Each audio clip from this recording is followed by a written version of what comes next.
ಧ್ಯಾನ ಬಂಧುಗಳಿಗೆ ಆತ್ಮಪೂರ್ವಕ ನಮಸ್ಕಾರಗಳು. ಹಾಗೇನೆ ಎಲ್ಲರಿಗೂ ಸಹ ಕ್ಯಾಲೆಂಡರ್ ಹೊಸ ವರ್ಷದ ಶುಭಾಶಯಗಳು.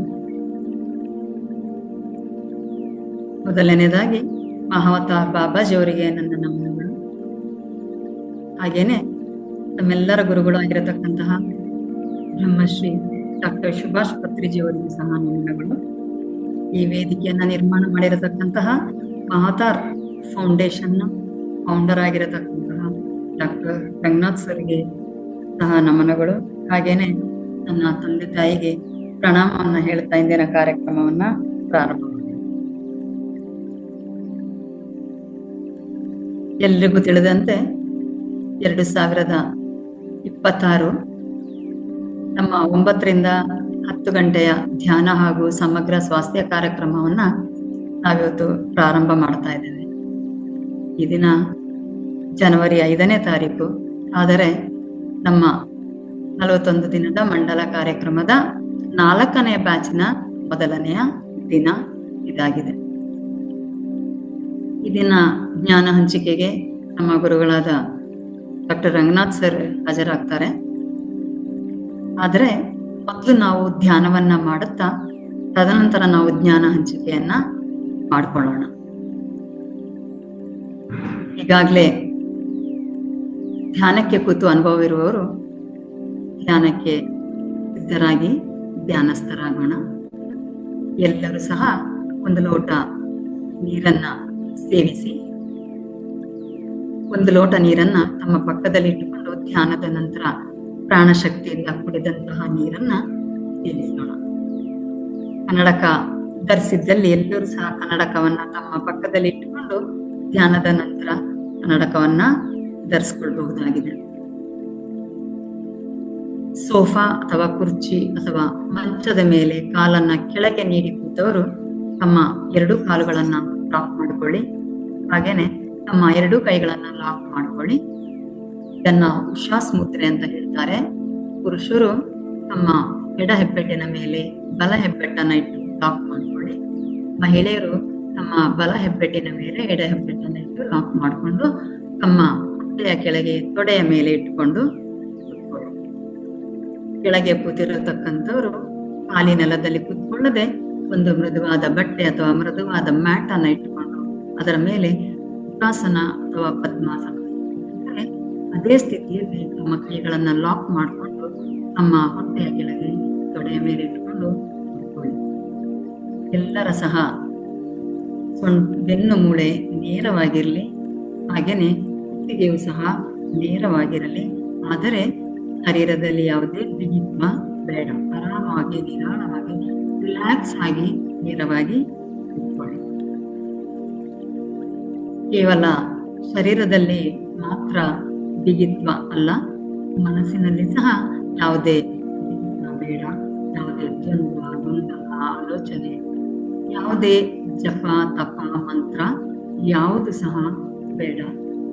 ನಿರಾಳ ಮನಸ್ಸಿನಿಂದ, ಶಾಂತ ಮನಸ್ಸಿನಿಂದ ಎಲ್ಲರೂ ಸಹ ತಮ್ಮ ಕಣ್ಣುಗಳನ್ನ ಮೃದುವಾಗಿ ಮುಚ್ಚಿ, ಕಣ್ಣು ಮುಚ್ಚುವಾಗ ಸಹ ಬಿಗಿತ್ವ ಬೇಡ, ಮೃದುವಾಗಿ ಕಣ್ಣನ್ನ ಮುಚ್ಚಿಕೊಂಡು ಎಲ್ಲರೂ ಸಹ ಧ್ಯಾನಸ್ಥರಾಗೋಣ.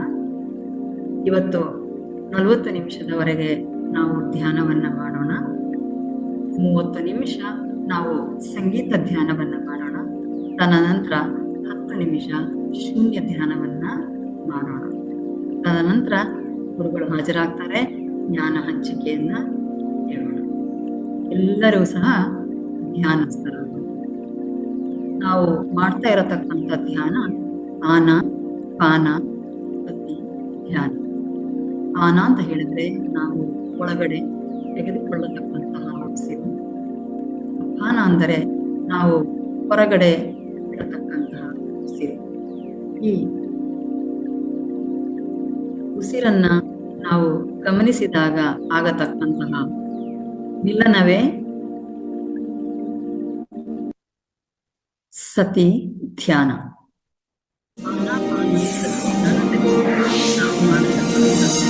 ಒಂದೇ ಒಂದು ಕ್ರಿಯೆ ಅಂದ್ರೆ ನಾವು ಆಡತಕ್ಕಂಥ ಉಸಿರನ್ನ ಗಮನಿಸತಕ್ಕಂಥದ್ದು. ಆಲೋಚನೆ ಬರತಕ್ಕಂಥದ್ದು ಸಹಜ. ಆದರೆ ಆ ಆಲೋಚನೆಯನ್ನ ಹಿಂಬಾಲಿಸಬೇಡಿ. ಆಲೋಚನೆಗೆ ಒಂದು ಧನ್ಯವಾದವನ್ನ ಹೇಳಿ ತಾವು ಮತ್ತೆ ತಮ್ಮ ಉಸಿರಾಟದ ಮೇಲೆ ಗಮನವನ್ನ ಇಡಿ. ತಾವು ತೆಗೆದುಕೊಳ್ಳತಕ್ಕಂತಹ ಅಥವಾ ಬಿಡತಕ್ಕಂಥ ಉಸಿರನ್ನ ನಮ್ಮ ಮೂಗಿನ ಹೊಳ್ಳೆಗಳ ಮುಖಾಂತರ ನಾವು ಗಮನಿಸಬಹುದಾಗಿದೆ. ಈ ಪ್ರಕ್ರಿಯೆಯನ್ನ ನಾವು ಮಾಡೋಣ. ನಮ್ಮ ಉಸಿರೇ ನಮ್ಮ ಗುರು, ನಮ್ಮ ಉಸಿರೇ ನಮ್ಮ ಪ್ರಾಣ. ಉಸಿರಿದ್ದರೆ ನಾವು ಶಿವ, ಉಸಿರಿ ಇಲ್ಲ ಅಂದ್ರೆ ನಾವು ಶವ. ಆದ ಕಾರಣ ನಮ್ಮ ಸಂಪೂರ್ಣ ಮನಸ್ಸು, ನಮ್ಮ ಗಮನ ಉಸಿರಿನ ಮೇಲೆ ಮಾತ್ರ ಇರಲಿ. ನಾವು ಎಲ್ಲರೂ ಸಹ ಧ್ಯಾನಸ್ಥರಾಗೋಣ.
ಮಾಸ್ಟರ್ಸ್, ಇನ್ನು 10 ನಿಮಿಷಗಳ ಕಾಲ ಶೂನ್ಯ ಧ್ಯಾನವನ್ನ ಮಾಡೋಣ.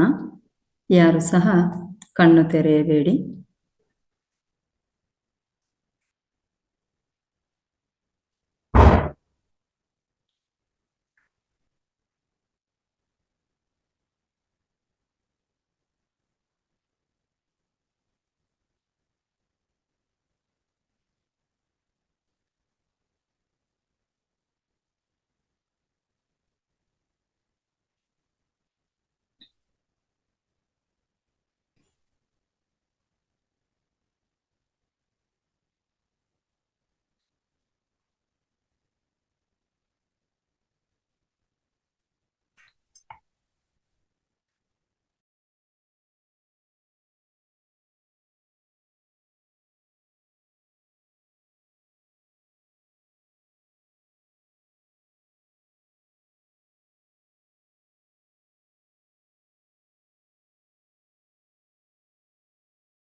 ಅಷ್ಟೇ.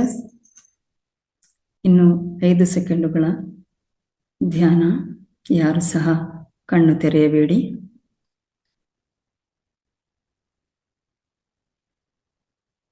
ಎಲ್ಲರೂ ಸಹ ಧ್ಯಾನದಿಂದ ದೇಹ ಎಚ್ಚರಿಕೆಗೆ ಬನ್ನಿ. ಎಲ್ಲರೂ ಸಹ ಧ್ಯಾನದಿಂದ ದೇಹ ಎಚ್ಚರಿಕೆಗೆ ಬನ್ನಿ. ಕಣ್ಣು ತೆರೆಯಬೇಡಿ. 1 2 3 4 5. ತಮ್ಮ 2 ಕೈಗಳನ್ನು ಬಿಡಿಸಿಕೊಂಡು ತಮ್ಮ 2 ಕಣ್ಣುಗಳ ಮೇಲೆ 5 ಸೆಕೆಂಡುಗಳ ಕಾಲ ಇಟ್ಕೊಳ್ಳಿ. 1 2 3 4 5. ಎಲ್ಲರೂ ಸಹ ತಮ್ಮ 2 ಕೈಗಳ ಹಸ್ತವನ್ನು ಮುಗುಳ್ನಗುವಿನೊಂದಿಗೆ ನೋಡುತ್ತಾ 2 ಕಣ್ಣುಗಳನ್ನು ನಿಧಾನವಾಗಿ ತೆರೆಯಿರಿ. ಎಲ್ಲರೂ ಸಹ ತಮ್ಮ ರೂಮಿನ ಲೈಟ್ ಹಾಗೂ ವಿಡಿಯೋವನ್ನು ಆನ್ ಮಾಡಿಕೊಳ್ಳಿ.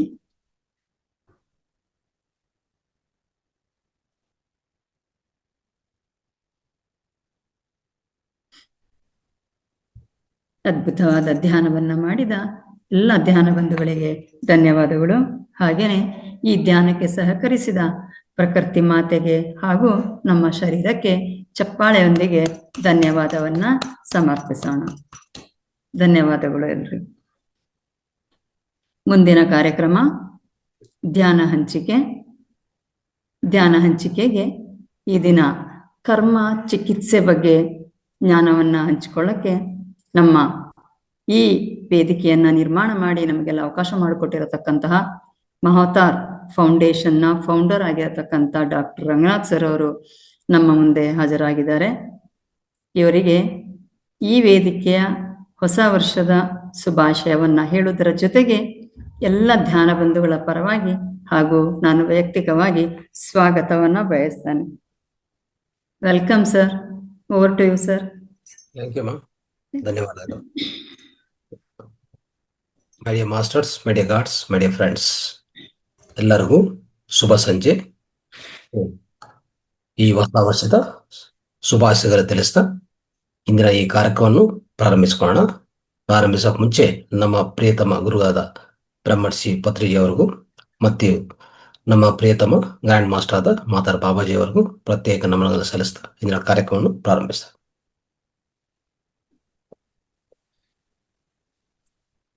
Right. Yes. My dear masters, my dear gods, my dear friends. So ಇವತ್ತು ಮೊದಲನೇ ದಿವಸ 41 ದಿನಗಳ ಮಂಡಲ ಕಾರ್ಯಕ್ರಮ, 4ನೇ ಮಂಡಲ ಕಾರ್ಯಕ್ರಮ ಪ್ರಾರಂಭಿಸ್ತಾ ಇದ್ದೀವಿ. ಶುರುವಾಗಿದೆ. ಸೊ ಹೆಚ್ಚಿನ ಸಂಖ್ಯೆಯಲ್ಲಿ ಭಾಗವಹಿಸಿ ಅದ್ಭುತವಾದ ಜ್ಞಾನ ಪಡೆಯಿರಿ ಮತ್ತೆ ಅದ್ಭುತವಾದ ಧ್ಯಾನವನ್ನು ಮಾಡಿ. 45 ನಿಮಿಷ ಈಗ ಧ್ಯಾನ, ಖಚಿತವಾಗಿ 45 ನಿಮಿಷ. ಮತ್ತೆ 45 ನಿಮಿಷದಲ್ಲಿ ಸಬ್ಜೆಕ್ಟು ತಿಳ್ಕೊಬೋದು, ಒಳ್ಳೆ ಸಬ್ಜೆಕ್ಟು ಆ ರೀತಿಯಲ್ಲಿ. ಸೊ ಜನರಲ್ ಏನಾಗುತ್ತೆ ಅಂದರೆ ಫಸ್ಟ್ ಸಬ್ಜೆಕ್ಟು, ಆಮೇಲೆ ನೆಕ್ಸ್ಟ್ ಲಾಸ್ಟ್ ಧ್ಯಾನ ಆದಮೇಲೆ ಹಾಗೆ ನೀವು ಧ್ಯಾನವನ್ನು ಮುಂದುವರಿಸ್ಬೋದು, ಇಲ್ಲಾಂದರೆ ನಿದ್ದೆಯನ್ನು ಸ್ಟಾರ್ಟ್ ಮಾಡ್ಕೋಬೋದು. ಆ ರೀತಿಯಲ್ಲಿ ನಾವು ಈ ಕಾರ್ಯಕ್ರಮವನ್ನು ರೂಪುಗೊಳಿಸಿದ್ವಿ. ಸೊ ಇವತ್ತಿಂದ ಶುರು ಆಗಿರುವಂಥ ಈ ಕಾರ್ಯಕ್ರಮ ಖಂಡಿತವಾಗಿ ನಿರಂತರ ಆಧ್ಯಾತ್ಮಿಕ ಪ್ರಯಾಣಕ್ಕೆ ತುಂಬ ಸಹಾಯ ಆಗತ್ತೆ. ಈಗಾಗಲೇ ಇಲ್ಲಿರುವಂಥ ಹಳೆ ಮಾಸ್ಟರ್ಸು ಮತ್ತು ಹೊಸ ಮಾಸ್ಟರ್ಸು ಸಹ ಇದನ್ನು ಉಪಯೋಗಿಸ್ಕೊಳ್ಳಿ ಚೆನ್ನಾಗಿ. ಸೊ ಮತ್ತು ಹೆಚ್ಚಿನ ಸಂಖ್ಯೆಯಲ್ಲಿ ಭಾಗವಹಿಸೋದು ಮತ್ತು ಎಲ್ಲರಿಗೂ ಪ್ರಚಾರ ಮಾಡಿ. ಓಕೆ, ಎಲ್ಲರಿಗೂ ಪ್ರಚಾರ ಮಾಡಬೇಕಿದು. ಯಾಕಂದರೆ ಈ ಸಮಯದಲ್ಲಿ ಮಾಡುವಂಥ ಧ್ಯಾನ ತುಂಬ ಉಪಯುಕ್ತವಾಗಿರುತ್ತೆ. ಅಂದರೆ ನಾನು ಈಗಾಗಲೇ ಎಷ್ಟೋ ಕ್ಲಾಸಲ್ಲಿ ಹೇಳ್ತಾ ಇದ್ದೆ, ಅಂದರೆ ಧ್ಯಾನ ಅಂದರೆ ನಿದ್ದೆಗೆ ಮುಂಚೆ ನಾವು ಮಾಡೋಂಥ ಧ್ಯಾನ ಹೇಗಂತಂದರೆ ನಮ್ಮನ್ನು ಆಲ್ಫಾ ಸ್ಥಿತಿಗೆ ಕರ್ಕೊಂಡು ಹೋಗ್ತದೆ ಆಟೋಮೆಟಿಕ್ ಆಗಿ. ಆಯಿತಾ? ಆಲ್ಫಾ ಸ್ಥಿತಿಗೆ ಕರ್ಕೊಂಡು ಹೋದ್ಮೇಲೆ ಧ್ಯಾನ ನಿದ್ದೆ ಅನ್ನೋ ಅತಿ ಸುಲಭ ಅಲ್ವಾ? ನಿದ್ದೆಗೇನು ಪ್ರಯತ್ನ ಮಾಡೋದು ಬೇಕಾಗಿಲ್ಲ. ಇಲ್ಲ ಅಂದರೆ ತುಂಬ ಜನ ನಿದ್ದೆ ಮಾಡೋಕ್ಕೇ ತುಂಬ ಕಷ್ಟಪಡ್ತಾ ಇರ್ತಾರೆ. ಯಾಕಂದರೆ ಇಡೀ ದಿವಸ ಮೈಂಡು ಬೀಟಾ ಸ್ಥಿತಿಯಲ್ಲಿ ಕೆಲಸ ಮಾಡುತ್ತೆ. ಬೀಟಾ ಅಂದರೆ ಏನು? ಎಚ್ಚರಿಕೆ ಸ್ಥಿತಿ, ಅಲರ್ಟ್ ಸ್ಟೇಟ್. ಅದರಲ್ಲಿ ಎಷ್ಟು ಥಾಟ್ಸ್ ಅಂದರೆ ನಿಜವಾಗಿ ಒಂದು ಮನುಷ್ಯನವನು ಮಾನವನು ಒಂದು ಒಂದು ದಿನದಲ್ಲಿ 60,000ದಿಂದ 80,000 ಆಲೋಚನೆ ಮಾಡ್ತಾನೆ ಒಂದು ದಿನಕ್ಕೆ.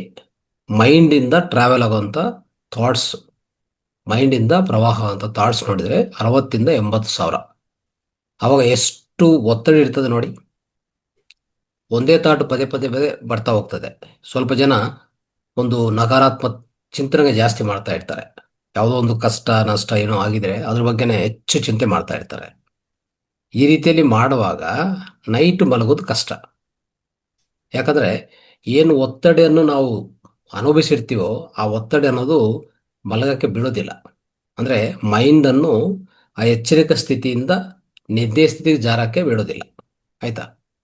ಅದನ್ನೇ ನಾವು ಏನಂತ ಕರಿತೀವಿ ಅಂದರೆ, ಇತ್ತೀಚಿನ ಸಮಯದ ಪ್ರಧಾನ ಸಮಸ್ಯೆ ಏನಂತಂದರೆ ಸ್ಟ್ರೆಸ್. ಅರ್ಥ ಆಯ್ತಾ? ಅದರಲ್ಲಿ ಪಾಸಿಟಿವ್ ಸ್ಟ್ರೆಸ್ ಮತ್ತು ನೆಗೆಟಿವ್ ಸ್ಟ್ರೆಸ್. ನೆಗೆಟಿವ್ ಸ್ಟ್ರೆಸ್ ಅಂದರೆ ಡಿಸ್ಟ್ರೆಸ್ ಅಂತ ಕರಿತೀವಿ ನಾವು. ಆಯಿತಾ? ಸೊ ಇಂಥ ವಿಷಯ ಈ ರೀತಿಯಲ್ಲಿರುವಾಗ ಧ್ಯಾನ ಒಂದು ಮಾತ್ರವೇ ಆ ಸ್ಟ್ರೆಸ್ಸನ್ನು ಬರ್ಸ್ಟ್ ಮಾಡೋದು. ಆಯಿತಾ? ಅಂದರೆ ಧ್ಯಾನ ಅನ್ನೋಂಥದ್ದು ಆ ಸ್ಟ್ರೆಸ್ಸನ್ನು ಏನು ಮಾಡುತ್ತೆ, ಕ್ಲೀನ್ ಮಾಡುತ್ತೆ. ಆ ಕ್ಲೀನ್ ಮಾಡೋಕ್ಕೂ ಮುಂಚೆ ನಾವು ಅದಕ್ಕೂ ಅನುಕೂಲ ವಾತಾವರಣ ಕ್ರಿಯೇಟ್ ಮಾಡಬೇಕು. ಆಯಿತಾ? ಹೇಗೆ ಕ್ರಿಯೇಟ್ ಮಾಡ್ತೀವಿ ಅಂತಂದರೆ, ಈ ರೀತಿಯಲ್ಲಿ 1-2 ಗಂಟೆ ಮುಂಚೆನೇ ಯಾವ ಸ್ಕ್ರೀನ್ ನೋಡೋದಿಲ್ಲ, ಅಂದರೆ ಯಾವುದೇ ಗ್ಯಾಡ್ಜೆಟ್ಸ್ಗಳು ಟಚ್ ಮಾಡೋದಿಲ್ಲ, ಬುಕ್ಗಳು ಓದೋದು ಅಲ್ವಾ, ಈ ರೀತಿಯಲ್ಲಿ ಸಜ್ಜನ ಸಾಂಗತ್ಯ ಮಾಡಿಕೊಂಡು ಧ್ಯಾನ ಮಾಡಿಕೊಂಡು ಆವಾಗ ನಿದ್ದೆಗೆ ಹೋದರೆ ನಿದ್ದೆ ಸರಿಯಾದ ರೀತಿಯಲ್ಲಿ ಆಗುತ್ತೆ. ಆಯಿತಾ? ನಿದ್ದೆಯಲ್ಲಿ ಅಷ್ಟೇ ನಮಗೆ ಒಂಥರ ಆಳವಾದ ನಿದ್ದೆನೇ ತುಂಬ ಇಂಪಾರ್ಟೆಂಟ್ ಆಗುತ್ತೆ. ಆಳವಾದ ನಿದ್ದೆ ಯಾವಾಗ ಬರುತ್ತೋ ಅವಾಗ ನಮಗೆ ಶಕ್ತಿ ಒಳಗಡೆ ಪ್ರವೇಶ ಆಗುತ್ತೆ. ಆ ಆಳವಾದ ನಿದ್ದೆ ಸಮಯ ಬಹು ಅಂತ ಒಂಥರ ಹೇಳ್ಬೇಕಂದ್ರೆ ಕಡಿಮೆ ಸಮಯ ಇರ್ತದೆ ನೈಟಲ್ಲಿ. ಆದಷ್ಟು 6 ಗಂಟೆ ನಿದ್ದೆದಲ್ಲಿ ನೋಡ್ತಾ ಇದ್ರೆ ನಮಗೆ ಅಂದರೆ ಸ್ವಪ್ನ ನಿದ್ದೆ ಇರುತ್ತೆ. ಮತ್ತೆ ಹೋಗ್ತಾ ಹೋಗ್ತಾ ಫಸ್ಟು ಎಚ್ಚರಿಕೆ, ಮತ್ತೆ ಆಲ್ಫಾ ಸ್ಥಿತಿ, ಆಮೇಲೆ ಸ್ವಪ್ನ, ಆಮೇಲೆ ನಿಧಾನವಾಗಿ ಅಂದರೆ ಅಲ್ಲಿ ಸ್ವಪ್ನರಹಿತ ಆ ನಿದ್ದೆ ಬರಬೇಕು. ಆ ಸ್ವಪ್ನರಹಿತ ನಿದ್ದೆಗೋಸ್ಕರವೇ ನಮ್ಮ ಪ್ರಯತ್ನ. ಆಯಿತಾ? ಅದಕ್ಕೂ ಧ್ಯಾನ ಮಾಡಿ ಮಲಗಿದರೆ ಆ ಸ್ವಪ್ನರಹಿತ ನಿದ್ದೆ ಇದೆಯಲ್ಲ ಅದು ಹೆಚ್ಚಾಗತ್ತೆ. ಅದು 1 ಗಂಟೆದಿಂದ 2 ಗಂಟೆ 3 ಗಂಟೆಗೆ ಹೋಗ್ತದೆ. ಅವಾಗ ನಮಗೆ ಶಕ್ತಿ ಕಣ್ಣಾಗತ್ತೆ. ನೈಟು ನಿದ್ದೆ ಮಾಡ್ತೀವಲ್ಲ, ಅದ್ಭುತ ಶಕ್ತಿ ಬರುತ್ತೆ. ಏನಿಲ್ಲ, ನಾವು ಅಂದರೆ ಆಳವಾದ ಸ್ಥಿತಿಗೆ ಹೋದರೆ, ಆಳವಾದ ನಿದ್ದೆಗೆ ಹೋದರೆ ನಮ್ಮಿಂದ ಸೂಕ್ಷ್ಮ ಶರೀರ ಬಿಡುಗಡೆ ಆಗಿ, ಆ ಬಿಡುಗಡೆ ಆಗಿದ ಮೇಲೆ ಅದು ಏನಾಗತ್ತೆ, ಈ ಸೂಕ್ಷ್ಮ ಪ್ರಪಂಚಕ್ಕೆ ಪ್ರಯಾಣ ಆಗಿ ಅಲ್ಲಿಂದ ಶಕ್ತಿಯನ್ನು ತುಂಬ್ಕೊತದೆ. ಅರ್ಥ ಆಯ್ತಾ? It's called astral projection, it's called astral travel. ಅಂದರೆ ಸೊ ನಮ್ಮ ಶರೀರ ಬಾಹ್ಯದ ಒಡನಾಟ, ಮತ್ತೆ ಅಂದರೆ ಬಾಹ್ಯ ಅಂದ್ರೆ ಏನಿಲ್ಲ, ಮತ್ತೆ ನಮ್ಮ ಆಂತರಿಕ, ಸೊ ಆತ್ಮ ಲೋಕಕ್ಕೆ, ಆತ್ಮ ಪ್ರಪಂಚಕ್ಕೂ ತಲುಪಿಸೋದು. ಅಲ್ಲಿಂದ ಶಕ್ತಿಯನ್ನು ಸಂಗ್ರಹಣೆ ಮಾಡಿಕೊಂಡೋದು. ಅವಾಗ ಆ ಶಕ್ತಿಯೇ ನಮಗೆ ಆತ್ಮಶಕ್ತಿ. ಅಂದರೆ ಆತ್ಮಶಕ್ತಿ ಅಂದರೆ ಪ್ರಾಣಶಕ್ತಿ. ಆತ್ಮಕ್ಕೆ ಯಾವಾಗಲೂ ಶಕ್ತಿ ಇರುತ್ತೆ, ಅದರಲ್ಲಿ ಏನು ಡೌಟ್ ಇಲ್ಲ. ಆದರೆ ಆ ಪ್ರಾಣಶಕ್ತಿ ನಾವು ಹೆಚ್ಚು ಮಾಡ್ಕೊತೀವಿ ದೇಹದಲ್ಲಿ. ಆಯಿತಾ? ಆ ರೀತಿಯಲ್ಲಿ ಈ ಚಿಕಿತ್ಸೆಗಳು ಅದ್ಭುತವಾದ ರೀತಿಯಲ್ಲಿ ಆಗತ್ತೆ. ಸೊ ಇವತ್ತಿನ ಈ ಸಬ್ಜೆಕ್ಟಲ್ಲಿ ನಾನು ಯಾಕೆ ಇದು ಹೇಳಕ್ಕೆ ಇಷ್ಟಪಡ್ತಾ ಇದ್ದೆ ಅಂದರೆ, ಮೊದಲನೇದಾಗಿ ಧ್ಯಾನ ಪ್ರತಿಯೊಬ್ಬರಿಗೆ ನೈಟ್ ಟೈಮ್ ಬೇಕು ಅಂತಲೇ ಈ ಒಂದು ಸಬ್ಜೆಕ್ಟ್ ನಿಮಗೆ ಹೇಳ್ತಾ ಇರೋದು. ಹಾಗೆ ಇವತ್ತು ನಾವು ಈ 40 ದಿನಗಳ ಕಾರ್ಯಕ್ರಮದಲ್ಲಿ ಒಂದೊಂದು ದಿವಸ ಒಂದೊಂದು ಮಾಸ್ಟರ್ ಬಂದು ಇಲ್ಲಿ ನಿಮಗೆ ಅದ್ಭುತ ಜ್ಞಾನ ಕೊಡ್ತಾ ಇರ್ತಾರೆ. ಆಯಿತಾ? ಜ್ಞಾನ ತಿಳ್ಕೊಳ್ಳೋದು, ಧ್ಯಾನ ಮಾಡೋದು, ನೆಕ್ಸ್ಟು ನಿದ್ದೆ ಸ್ಟಾರ್ಟ್ ಮಾಡೋದು. ಅವಾಗ ನಿಜವಾಗಿ ಒಂದು ಧ್ಯಾನ ರಾತ್ರಿ ಆಗುತ್ತೆ ಅದು. ಆಯಿತಾ? ಇಡೀ ರಾತ್ರಿ ನಿದ್ದೆ ಧ್ಯಾನ ಆಗತ್ತೆ. ಈಗಾಗಲೇ ನಾನು ಹೇಳ್ತಾ ಇದ್ದೆ, ನಿದ್ದೆಯನ್ನು ಧ್ಯಾನವಾಗಿ ಪರಿವರ್ತನೆಗೊಳಿಸ್ಕೊಳ್ಳಿ, ಅಷ್ಟೇ ಮಾಡಬೇಕಾಗಿರೋದು. ಅದಕ್ಕೂ ಈ ಕ್ಲಾಸಸ್ಸು ತುಂಬ ಉಪಯುಕ್ತವಾಗಿರುತ್ತೆ. ಅರ್ಥ ಆಯ್ತಾ? ಆದರೆ ಇವತ್ತಿನ ಸಬ್ಜೆಕ್ಟ್ ಏನಂತ ಅನ್ಕೊಂಡಿದ್ದೀವಿ ನಾವು, ಕರ್ಮ ಚಿಕಿತ್ಸೆ ಅಂತ ಅನ್ಕೊಂಡಿದ್ದೀವಿ. ಕರ್ಮ ಅಂದರೆ ಏನು, ಕರ್ಮ ಚಿಕಿತ್ಸೆ ಅಂದರೆ ಯಾವ ರೀತಿಯಲ್ಲಿ ನಾವು ಅರ್ಥ ಮಾಡ್ಕೋಬೋದು, ಸ್ವಲ್ಪ ಇವತ್ತು ಎಷ್ಟು ಆದರೆ ಅಷ್ಟು ಪ್ರಯತ್ನ ಮಾಡೋಕ್ಕೆ, ಎಷ್ಟು ತಿಳ್ಕೊಳಕ್ಕೆ ಸಾಧ್ಯವಾದರೆ ಅಷ್ಟು ಪ್ರಯತ್ನ ಮಾಡೋಣ. ಮತ್ತು ಮುಂದಿನ ತರಗತಿಯಲ್ಲಿ ಹೆಚ್ಚಾಗಿ ತಿಳ್ಕೊಳ್ಳೋಕ್ಕೆ ಪ್ರಯತ್ನ ಮಾಡ್ತೀವಿ. ಈಗ ಮೊದಲನೇದೇನೆಂದರೆ ಕರ್ಮ ಅಂದರೆ ನಾವು ಜನರಲ್ ಅಂದರೆ ಎಲ್ಲರೂ ಅನ್ಕೊಳ್ಳೋ ಪ್ರಕಾರ ಕರ್ಮ ಅಂದರೆ ಅದೇನೋ ಕಷ್ಟ ಅಂತಾರೆ ಲೆಕ್ಕ ನಮಗೆಲ್ಲರೂ. ಕರ್ಮ ಅಂದ್ರೆ ಒಂಥರ ಪನಿಷ್ಮೆಂಟ್ ಅಂತ ಅನ್ಕೊಂತಾ ಇರ್ತೀವಿ ನಾವು, ಅಲ್ವಾ? ಕರ್ಮ ಕರ್ಮ ಅಂತ ಎಂತ ಅಂದ್ರೆ, ಸೊ ನನಗೂ ಯಾಕೋ ಈ ಕರ್ಮ ಬಂದಿದೆ, ಯಾಕೋ ನಾನು ಏನು ಕರ್ಮ ಮಾಡಿದ್ದೀನಿ, ಏನು ತಪ್ಪು ಮಾಡಿದ್ದೀನಿ. ಕರ್ಮ ಅಂದ್ರೆ ತಪ್ಪು ಅಂತಾನೆ ಅನ್ಕೊಂತಾ ಇದೀವಲ್ಲ. ಆ ಪದ ಹೇಗಾಗಿದೆ ಅಂದ್ರೆ ಯಾವಾಗಿಂದನೂ, ಸೊ ಹಿಂದಿನ ಕಾಲದಿಂದನೂ ಆ ರೀತಿಯಲ್ಲಿ ನಾವು ಭಾವಿಸ್ತಾ ಇದ್ದೀವಿ. ನಮ್ಮ ಪ್ರತಿಯೊಬ್ಬರು, ನಮ್ಮ ಪೂರ್ವಜರಾಗ್ಬೋದು, ನಮ್ಮ ಹಿರಿಯರಾಗ್ಬೋದು, ಎಲ್ಲರೂ ಹೇಳ್ತಾ ಇರ್ತಾರೆ, ಯಾಕೋ ಅವನಿಗೆ ಇಷ್ಟು ಕರ್ಮ ಬಂತು, ಇಲ್ಲಾದ್ರೆ ಚೆನ್ನಾಗಿದ್ದ. ಸೊ ತುಂಬಾ ಒಂದು ಕೆಟ್ಟೇನೋ ಅಂತಲ್ಲ, ಕರ್ಮನೇ ಬಂದಿದೆ ಅಂತ ಹೇಳ್ತಾರೆ. ಅಂದ್ರೆ ಒಂದು ರೀತಿಯಲ್ಲಿ ಅವ್ರಿಗೇನು ಅರ್ಥ ಆಗಿದೆ ಅಂದ್ರೆ, ಕರ್ಮ ಅಂದ್ರೆ ಒಂದು ತಪ್ಪು ಅಂತ, ಅಂದ್ರೆ ಕರ್ಮ ಅಂದ್ರೆ ಒಂದು ತಪ್ಪು ಅಂದ್ರೆ ತಪ್ಪಾಗಿರುವಂತ ಫಲಿತ ಅನುಭವಿಸ್ತಾ ಇದ್ದಾರೆ ಅಂತ ಅನ್ಕೊಂತಾರೆ. ಆಕ್ಚುಲಿ ಕರ್ಮ ಅಂದ್ರೆ ಅದಲ್ಲ. ಕರ್ಮ ಅಂದ್ರೆ ಏನು ಗೊತ್ತಾ? ಕರ್ಮ ಅಂದ್ರೆ ಕೆಲಸ, ಆಕ್ಷನ್ ಅಂತ ಹೇಳ್ತೀವಿ ಅಷ್ಟೇ. ಮತ್ತೆ ಅದರ ಫಲಿತ. ಆಯ್ತಾ? ಅದು ಫಲಿತ ಅನ್ನೋದು ಕೆಟ್ಟದಾಗ್ಬೋದು, ಒಳ್ಳೇದಾಗ್ಬೋದು, ಅದು ಬೇರೆ ವಿಷಯ. ಬಟ್ ಕರ್ಮ ಅಂದ್ರೆ ಕೆಲಸ, ಅಂತಂದ್ರೆ ಆಕ್ಷನ್. ಆಯ್ತಾ? ಸೊ ಅಷ್ಟೇ. ಒಂದು ಆಕ್ಷನ್ ಮತ್ತೆ ಅದರ ಫಲಿತ ಎರಡೂ ಸೇರಿಸಿದ್ರೆ ಅದು ಕರ್ಮ ಅಂತ ಅರ್ಥ. ಆಯ್ತಾ?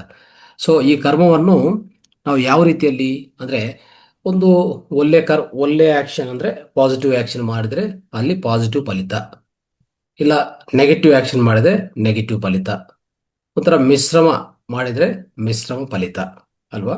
ಆ ರೀತಿಯಲ್ಲಿ ನಾವು ಇದನ್ನು ಲೆಕ್ಕ ಮಾಡ್ಕೋಬೇಕಾಗತ್ತೆ. ಸೊ ಆಮೇಲೆ ಈ ಕರ್ಮದ ಈ ಕರ್ಮ ಅನ್ನೋಂಥದ್ದು ಇನ್ನೊಂದೇನೆಂದ್ರೆ, ನಾವು ಎಷ್ಟೋ ಜನ್ಮಗಳನ್ನ ನಾವು ಪಡಿತಾ ಇರ್ತೀವಿ, ಅಲ್ವಾ?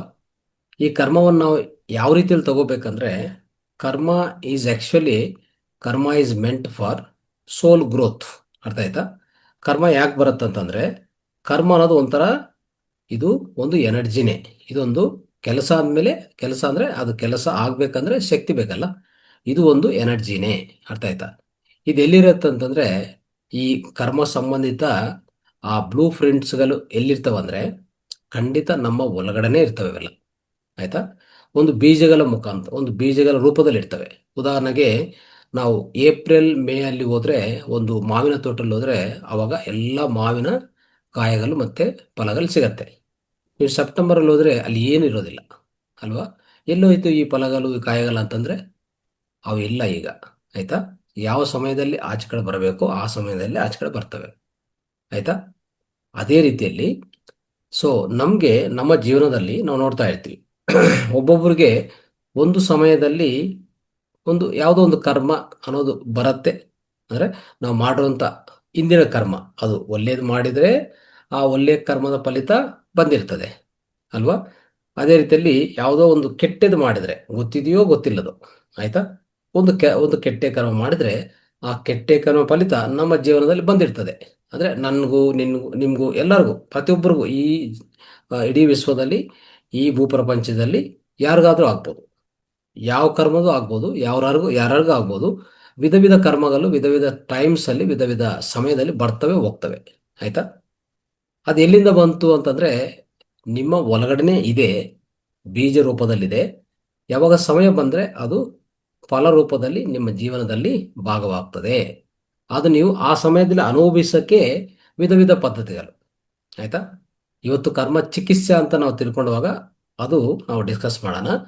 ಆದರೆ ಈ ಕರ್ಮ ಅನ್ನೋದು ಇನ್ನೊಂದೇನೆಂದ್ರೆ, ಈ ಕರ್ಮ ನಿಮ್ಮ ಒಳಗಡೆನೆ, ನಿಮ್ಮ ಆಂತರಾಳದಲ್ಲೇ ವಿಧ ವಿಧ ಲೇಯರ್ಸ್ ಅಲ್ಲಿ ಸಬ್ ಕಾನ್ಸಿಯಸ್ ಮೈಂಡ್, ನೆನ್ಪಿಟ್ಕೊಳ್ಳಿ.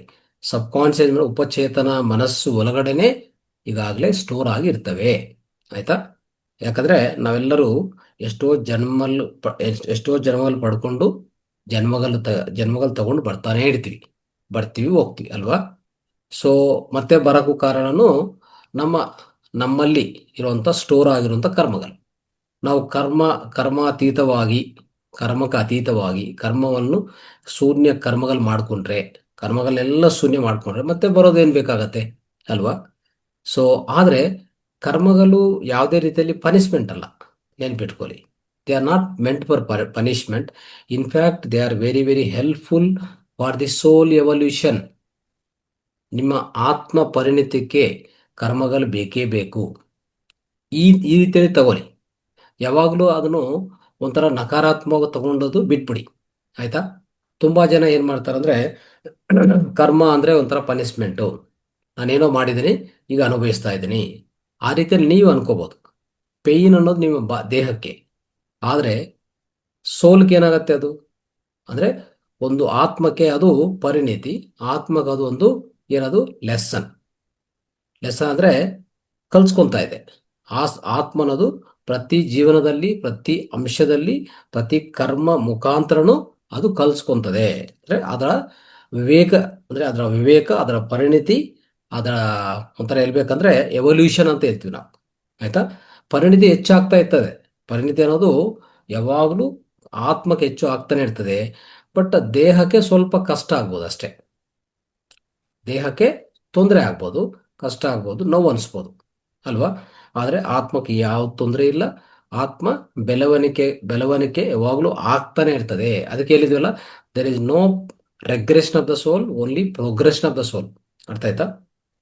ಅಂದ್ರೆ ಅಂದ್ರೆ ಆತ್ಮ ಅನ್ನೋದು ಯಾವಾಗಲೂ ಮುಂದಕ್ಕೆ ಹೋಗಿ ಸಾಕ್ತಾನೆ ಇರ್ತದೆ. ಹಿಂದಕ್ಕೆ ಅಂದ್ರೆ ತಿರ್ಗಾ ಹಿಂದಕ್ಕೆ ಹೋಗುವಂತ ಅವಶ್ಯಕತೆ, ಆ ಅವಸರ ಯಾವುದು ಇಲ್ಲ. ಯಾವುದಕ್ಕೆ? ಆತ್ಮಕ್ಕೆ.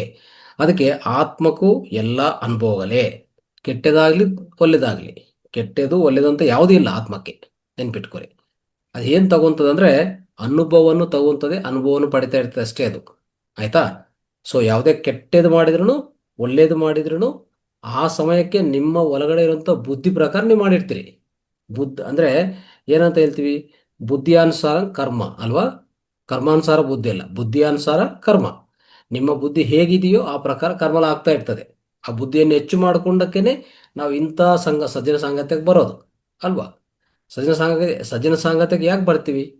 ನಮ್ಮಲ್ಲಿರುವಂಥ ಬುದ್ಧಿಯನ್ನು ಹೆಚ್ಚು ಮಾಡ್ಕೊಂಡಕ್ಕೆ, ನಮ್ಮಲ್ಲಿನ ಬುದ್ಧಿಯನ್ನು ಚುರುಕು ಮಾಡ್ಕೊಂಡಕ್ಕೆ, ನಮ್ಮಲ್ಲಿ ಇರುವಂಥ ಬುದ್ಧಿಯನ್ನು ಬೆಳವಣಿಗೆ ಮಾಡ್ಕೊಂಡಕ್ಕೆ ನಾವು ಇಲ್ಲಿ ಬರೋದು. ಆಯ್ತಾ?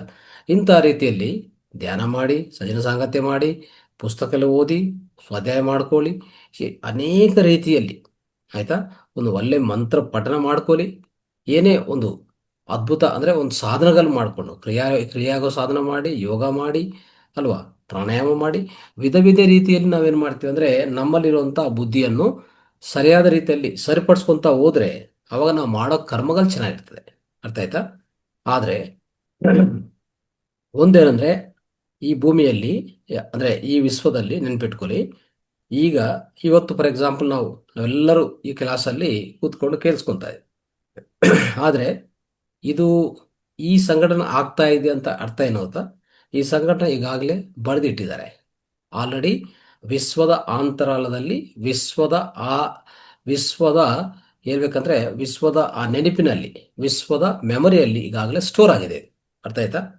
ಈಗ ಜಸ್ಟ್ ನಾವೆಲ್ಲರೂ ಕೂತ್ಕೊಂಡು ಅನುಭವಿಸ್ತಾ ಇದ್ವಿ ಅಷ್ಟೇ. ಇದು ನಾವು ನಂಬಲೇಬೇಕು. ಆಯ್ತಾ? ಸೊ ನಾವೆಲ್ಲ ಏನು ಅನ್ಕೊಂತೀವಿ ಅಂದ್ರೆ, ನಾನೇನೋ ಒಂದು ಜೂಮ್ ಸ್ಟೇಷನ್ ಸ್ಟಾರ್ಟ್ ಮಾಡಿದ್ದೀನಿ, ನೀವೆಲ್ಲರೂ ಬಂದು ಸೇರ್ಕೊಂಡಿದ್ರಿ ಅಲ್ವಾ, ನಾವೆಲ್ಲರೂ ಡಿಸ್ಕಸ್ ಮಾಡ್ತಾ ಇದ್ವಿ. ಇದು ಕರೆಕ್ಟ್ ಅಲ್ಲ. ಯಾವುದು ಕರೆಕ್ಟ್ ಗೊತ್ತಾ? ಇದೆಲ್ಲ ಈಗಾಗಲೇ ನಿರ್ಣಯ ಆಗಿರುವಂತ ಕೆಲಸ, ನಿರ್ಣಯ ಆಗಿರುವಂತ ಒಂದು ವಿಷಯ ಈಗಾಗಲೇ ವಿಶ್ವದಲ್ಲಿ ಇದೆ. ಅದು ಇಲ್ಲಿ ರೂಪುಗೊಳಿಸ್ಕೊಂತ ಇದೆ. ಇಲ್ಲಿ practical, it came into reality, ಅಂದ್ರೆ ವಾಸ್ತವಕ್ಕೆ ಬಂದಿದೆ. ಇದು ನಾವು ಅರ್ಥ ಮಾಡ್ಕೋಬೇಕು. ಇಡೀ ಪ್ರಪಂಚವೇ ಅದು. ಅರ್ಥ ಆಯ್ತಾ ಈ ವಿಷಯ? ಯಾವುದಕ್ಕೂ ನಾವು ಗೊಂದಲ ಮಾಡ್ಕೊಳೋದು ಬೇಕಾಗಿಲ್ಲ. ಆಯ್ತಾ?